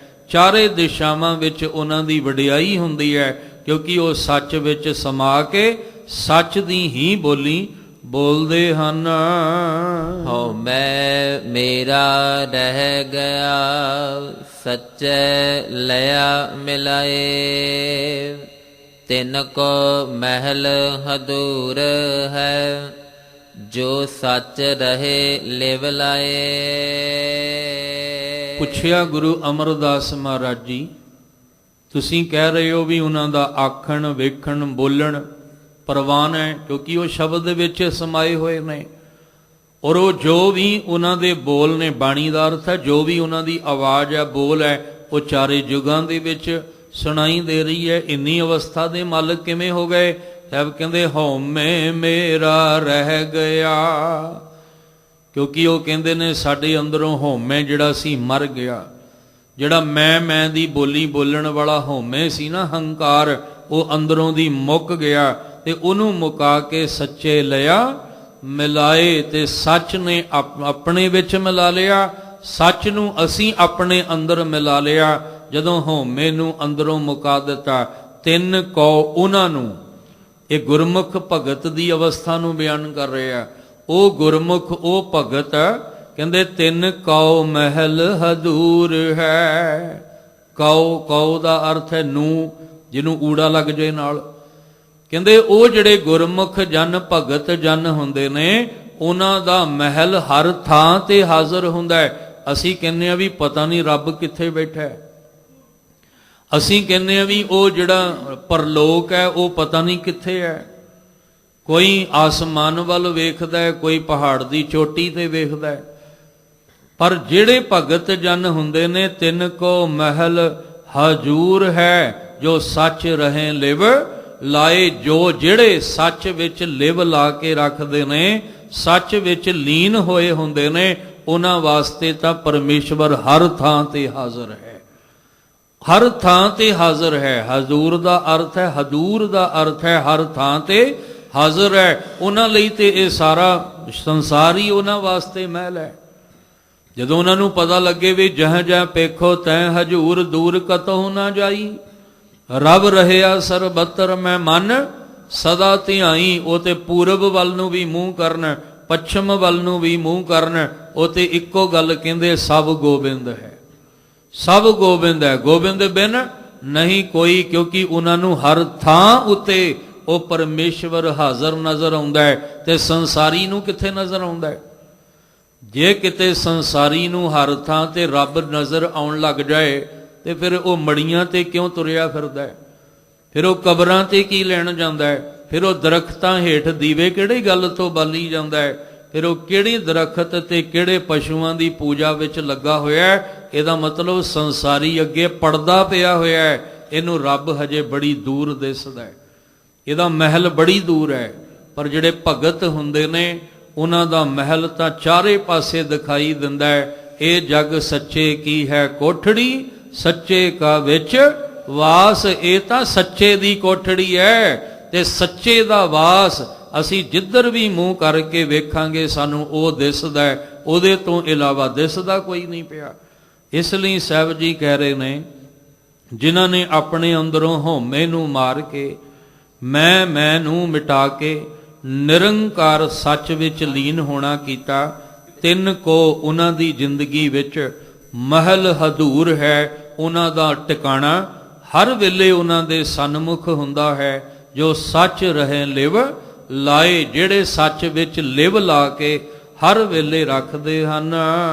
ਨਦਰੀ ਨਾਮ ਧਿਆਈਐ, ਵਿਣ ਕਰਮਾ ਪਾਇਆ ਨਾ ਜਾਏ। ਪੂਰੇ ਭਾਗ ਸਤ ਸੰਗਤ ਲਹੈ, ਸਤਿਗੁਰ ਭੇਟੈ ਜਿਸ ਆਏ। ਹੁਣ ਪੁੱਛਿਆ ਵੀ ਗੁਰਮੁਖ ਦੀ ਅਵਸਥਾ ਕਿਵੇਂ ਬਣੇਗੀ? ਰੀਸ ਕਰਨ ਨਾਲ ਤਾਂ ਬਣਨੀ ਨਹੀਂ, ਵੇਖੋ ਵੇਖੀ ਤਾਂ ਬਣਨੀ ਨਹੀਂ। ਕਿਵੇਂ ਬਣੇਗੀ? ਸਾਹਿਬ ਜੀ ਕਹਿੰਦੇ ਨਦਰੀ ਨਾਮ ਧਿਆਈਐ, ਵਿਣ ਕਰਮਾ ਪਾਇਆ ਨਾ ਜਾਏ। ਜਿਹੜਾ ਉਸ ਅਵਸਥਾ ਵਿੱਚ ਤਿੰਨ ਗੁਣਾ ਤੋਂ ਉੱਪਰ ਉੱਠ ਕੇ, ਜਿਹੜਾ ਉਸ ਅਵਸਥਾ ਵਿੱਚ ਨਾਮ ਧਿਆਉਣਾ, ਉਹ ਉਹਦੀ ਬਖਸ਼ਿਸ਼ ਨਾਲ ਧਿਆਉਣਾ। ਜਿਹੜਾ ਉਸ ਅਵਸਥਾ ਵਿੱਚ ਨਾਮ ਧਿਆਉਣਾ, ਉੱਥੇ ਉਹਦੀ ਕਿਰਪਾ ਚਾਹੀਦੀ ਹੈ, ਉੱਥੇ ਉਹਦੀ ਬਖਸ਼ਿਸ਼ ਚਾਹੀਦੀ ਹੈ। ਉਹਦੀ ਬਖਸ਼ਿਸ਼ ਤੋਂ ਬਿਨਾਂ ਕਹਿੰਦੇ ਭਗਤ ਦੀ ਅਵਸਥਾ ਤੱਕ ਪਹੁੰਚਿਆ ਨਹੀਂ ਜਾ ਸਕਦਾ। ਜਿਸ ਅਵਸਥਾ ਵਿੱਚ ਭਗਤ ਨਾਮ ਜਪਦੇ ਨੇ, ਨਦਰੀ ਨਾਮ ਧਿਆਈਐ, ਵਿਣ ਕਰਮਾ ਪਾਇਆ ਨਾ ਜਾਏ। ਉਹਦੀ ਨਦਰ ਤੋਂ ਬਿਨਾਂ, ਉਹਦੀ ਰਹਿਮਤ ਤੋਂ ਬਿਨਾਂ ਉਹਨੂੰ ਪਾਇਆ ਨਹੀਂ ਜਾ ਸਕਦਾ। ਪੂਰੇ ਭਾਗ ਸਤ ਸੰਗਤ ਲਹੈ, ਉਹਦੇ ਲਈ ਪੂਰੇ ਭਾਗ ਚਾਹੀਦੇ ਨੇ, ਚੰਗੇ ਭਾਗ ਚਾਹੀਦੇ ਨੇ, ਉੱਤਮ ਭਾਗ ਚਾਹੀਦੇ ਨੇ। ਹੁਣ ਉੱਤਮ ਭਾਗ ਕਿੱਥੇ ਆ ਕੇ ਬਣਨਗੇ? ਚੰਗੇ ਭਾਗਾਂ ਵਾਲਾ ਬਣਨਾ ਪੈਣਾ ਉਹਦੀ ਨਜ਼ਰ ਲੈਣ ਵਾਸਤੇ। ਉਹਦੀ ਨਜ਼ਰ ਤਾਂ ਮਿਲੇਗੀ ਜੇ ਚੰਗੇ ਭਾਗ ਸਾਡੇ ਹੋਣਗੇ। ਹੁਣ ਚੰਗੇ ਭਾਗ ਕਿੱਥੇ ਹੋਣਗੇ? ਮਹਾਰਾਜ ਜੀ ਕਹਿੰਦੇ ਸਤ ਸੰਗਤ ਲਹੈ। ਸਤ ਸੰਗਤ, ਗੁਰਮੁਖਾਂ ਦੀ ਸੰਗਤ ਵਿੱਚ ਆ। ਇੱਥੇ ਆ ਕੇ ਦੁਰਮਤ ਦਾ ਨਾਸ਼ ਕਰ ਤੇ ਗੁਰਮਤ ਦਾ ਪ੍ਰਕਾਸ਼ ਕਰ, ਫਿਰ ਉਹਦੀ ਨਜ਼ਰ ਤੇਰੇ ਤੇ ਹੋਣੀ ਹੈ। ਵੱਡ ਭਾਗੀ ਸਾਧ ਸੰਗ ਪ੍ਰਾਪਤ, ਤਿੰਨ ਭੇਟਤ ਦੁਰਮਤ ਖੋਈ। ਤਿੰਨ ਭੇਟਤ, ਉਹਨਾਂ ਨੂੰ ਮਿਲ ਕੇ ਦੁਰਮਤ ਖੋਈ। ਅੰਦਰ ਦੀ ਭੈੜੀ ਮਤ ਨਾਸ਼ ਹੋ ਗਈ ਤੇ ਅਸੀਂ ਕਹੀਏ ਸਾਡੀ ਭੈੜੀ ਮਤ ਉੱਤੇ ਕਿਰਪਾ ਹੋ ਜਾਏ। ਮਹਾਰਾਜ ਕਹਿੰਦੇ ਇਹ ਕਿਵੇਂ ਹੋਏਗੀ? ਪਹਿਲਾਂ ਸਤ ਸੰਗਤ ਤਾਂ ਕਰ, ਪਹਿਲਾਂ ਗੁਰਮੁਖਾਂ ਦੀ ਸੰਗਤ ਵਿੱਚ ਤੇ ਆ। ਜਦੋਂ ਤੂੰ ਗੁਰਮੁਖਾਂ ਦੀ ਸੰਗਤ ਚ ਆਏਗਾ, ਤੈਨੂੰ ਪੂਰੇ ਭਾਗ ਮਿਲਣਗੇ, ਚੰਗੇ ਭਾਗ ਤੇਰੇ ਹੋਣਗੇ। ਸਤਿਗੁਰ ਭੇਟੈ ਜਿਸ ਆਏ। ਮਹਾਰਾਜ ਕਹਿੰਦੇ ਜਿਨੇ ਸਤਿਗੁਰੂ, ਭੇਟੈ ਦਾ ਅਰਥ ਹੈ ਮਿਲਣਾ। ਸਤ ਸੰਗ ਵਿੱਚ ਆ ਕੇ ਜਿਨ੍ਹਾਂ ਨੇ ਸਤਿਗੁਰੂ ਨੂੰ ਮਿਲਣਾ ਕੀਤਾ ਹੈ, ਨਦਰੀ ਨਾਮ ਧਿਆਈਐ, ਉਹਨਾਂ ਨੇ ਫਿਰ ਮਾਲਕ ਦੀ ਨਦਰ ਹੇਠ ਪਰਮੇਸ਼ਵਰ ਨੂੰ ਨਾਮ ਧਿਆ ਕੇ ਦਿਨ ਰਾਤ ਤੇ ਗੁਰਮੁਖ ਭਗਤ ਦੀ ਅਵਸਥਾ ਨੂੰ ਬਣਾ ਲਿਆ। ਅਨ ਦਿਨ ਨਾਮੇ ਰਤਿਆ, ਦੁਖ ਵਿਖਿਆ ਵਿੱਚ ਹੋ ਜਾਏ। ਨਾਨਕ ਸ਼ਬਦ ਮਿਲਾਵੜਾ, ਨਾਮੇ ਨਾਮ ਸਮਾਏ। ਜਿਨ੍ਹਾਂ ਨੇ ਸਤਿਗੁਰੂ ਨੂੰ ਮਿਲ ਕੇ ਸਤ ਸੰਗਤ ਵਿੱਚ ਆ ਕੇ ਪਰਮੇਸ਼ਵਰ ਦੇ ਨਾਮ ਦੀ ਦਾਤ ਲੈ ਕੇ ਅਨ ਦਿਨ ਨਾਮੇ ਰਤਿਆ, ਮਨ ਨੂੰ ਅਨ ਦਿਨ, ਦਿਨ ਰਾਤ ਪਰਮੇਸ਼ਵਰ ਦੇ ਨਾਮ ਵਿੱਚ ਰਤ ਲਿਆ। ਦੁੱਖ ਵਿਖਿਆ ਵਿੱਚੋਂ ਜਾਏ, ਉਹਨਾਂ ਦੇ ਅੰਦਰੋਂ ਦੁੱਖ ਤੇ ਵਿਕਾਰਾਂ ਦੀ ਜਿਹੜੀ ਵਿਖ ਸੀ ਭਰੀ ਹੋਈ ਜ਼ਹਿਰ, ਉਹ ਅੰਦਰੋਂ ਨਿਕਲ ਗਈ ਹੈ। ਇਸ ਲਈ ਗੁਰੂ ਸਾਹਿਬ ਕਹਿੰਦੇ ਨਾਨਕ ਸ਼ਬਦ ਮਿਲਾਵੜਾ। ਆ ਸਾਰੀ ਖੇਡ ਇਹ ਸ਼ਬਦ ਦੇ ਵਿੱਚੋਂ ਦੀ ਮਿਲਣੀ ਹੈ। ਪਰਮੇਸ਼ਵਰ ਦਾ ਮਿਲਾਪ ਤੇ ਭਗਤ ਦੀ ਅਵਸਥਾ ਹੋਣੀ ਹੈ ਸ਼ਬਦ ਦੇ ਰਾਹੀਂ, ਸ਼ਬਦ ਦੇ ਦੁਆਰਾ। ਨਾਮੇ ਨਾਮ ਸਮਾਏ, ਤੇ ਨਾਮ ਵਿੱਚ ਲੀਨ ਹੋ ਕੇ ਉਹਦੇ ਵਿੱਚ ਸਮਾਉਣਾ ਵੀ ਸ਼ਬਦ ਦੇ ਦੁਆਰਾ ਹੋਏਗਾ। ਇਸ ਲਈ ਮੇਰੇ ਮਨ ਤੂੰ ਸ਼ਬਦ ਦੀ ਟੇਕ ਲੈ, ਸ਼ਬਦ ਦਾ ਆਸਰਾ ਲੈ, ਤੇ ਸ਼ਬਦ ਦਾ ਆਸਰਾ ਲੈ ਕੇ ਦਿਨ ਰਾਤ ਉਹਨੂੰ ਧਿਆ, ਤਾਂ ਕਿ ਇਹ ਸ਼ਬਦ ਤੇਰੇ ਲਈ ਨਾਮ ਬਣ ਜਾਏ, ਇਹ ਨਾਮ ਦੀ ਰੰਗਤ ਤੇਰੇ ਅੰਦਰ ਚੜ ਜਾਏ, ਤੇ ਤੂੰ ਇਸ ਮਨਮੁਖ ਤੋਂ ਗੁਰਮੁਖ ਦੀ ਅਵਸਥਾ, ਸੰਸਾਰੀ ਤੋਂ ਭਗਤ ਦੀ ਅਵਸਥਾ ਵਿੱਚ ਆ ਕੇ ਆਪਣਾ ਜਨਮ ਸਫਲਾ ਕਰ ਸਕੇ। ਧੰਨ ਗੁਰੂ ਅਮਰਦਾਸ ਮਹਾਰਾਜ ਜੀ ਨੇ ਜੋ ਮਨ ਨੂੰ ਸਮਝਾਉਣ ਦਾ ਯਤਨ ਕੀਤਾ। ਫਿਰ ਬੇਨਤੀ ਕਰਾਂ, ਤਨ ਲਿਮਟ ਵਿੱਚ ਹੈ, ਤਨ ਲਈ ਟਾਈਮ ਟੇਬਲ ਚਾਹੀਦਾ ਹੈ, ਪਰ ਮਨ ਅਨਲਿਮਿਟ ਹੈ। ਮਨ ਦੇ ਵਿੱਚ ਕੋਈ ਟਾਈਮ ਟੇਬਲ ਨਹੀਂ ਅਸੀਂ ਬਣਾਉਣਾ ਵੀ ਇੰਨੇ ਵਜੇ ਧਿਆਉਣਾ ਹੈ ਤੇ ਇੰਨੇ ਵਜੇ ਨਹੀਂ ਧਿਆਉਣਾ।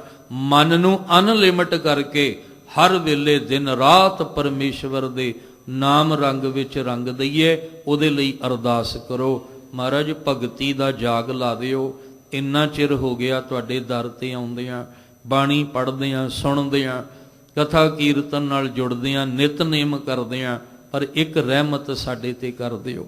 ਆਪਣੀ ਭਗਤੀ ਲਾਏ, ਆਪਣੀ ਭਗਤੀ ਲਾਏ,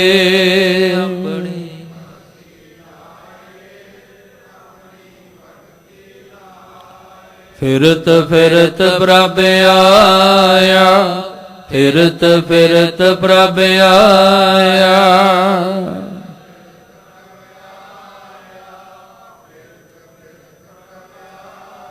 ਪਰਿਆ ਤਉ ਸ਼ਰਨਾਏ, ਪਰਿਆ ਤਉ ਸ਼ਰਨਾਏ।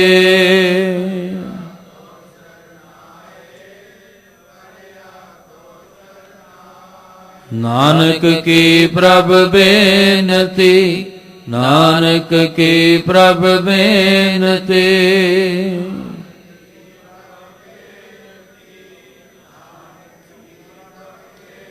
ਆਪਣੀ ਭਗਤੀ ਲਾਏ, ਆਪਣੀ ਭਗਤੀ ਲਾਏ, ਆਪਣੀ।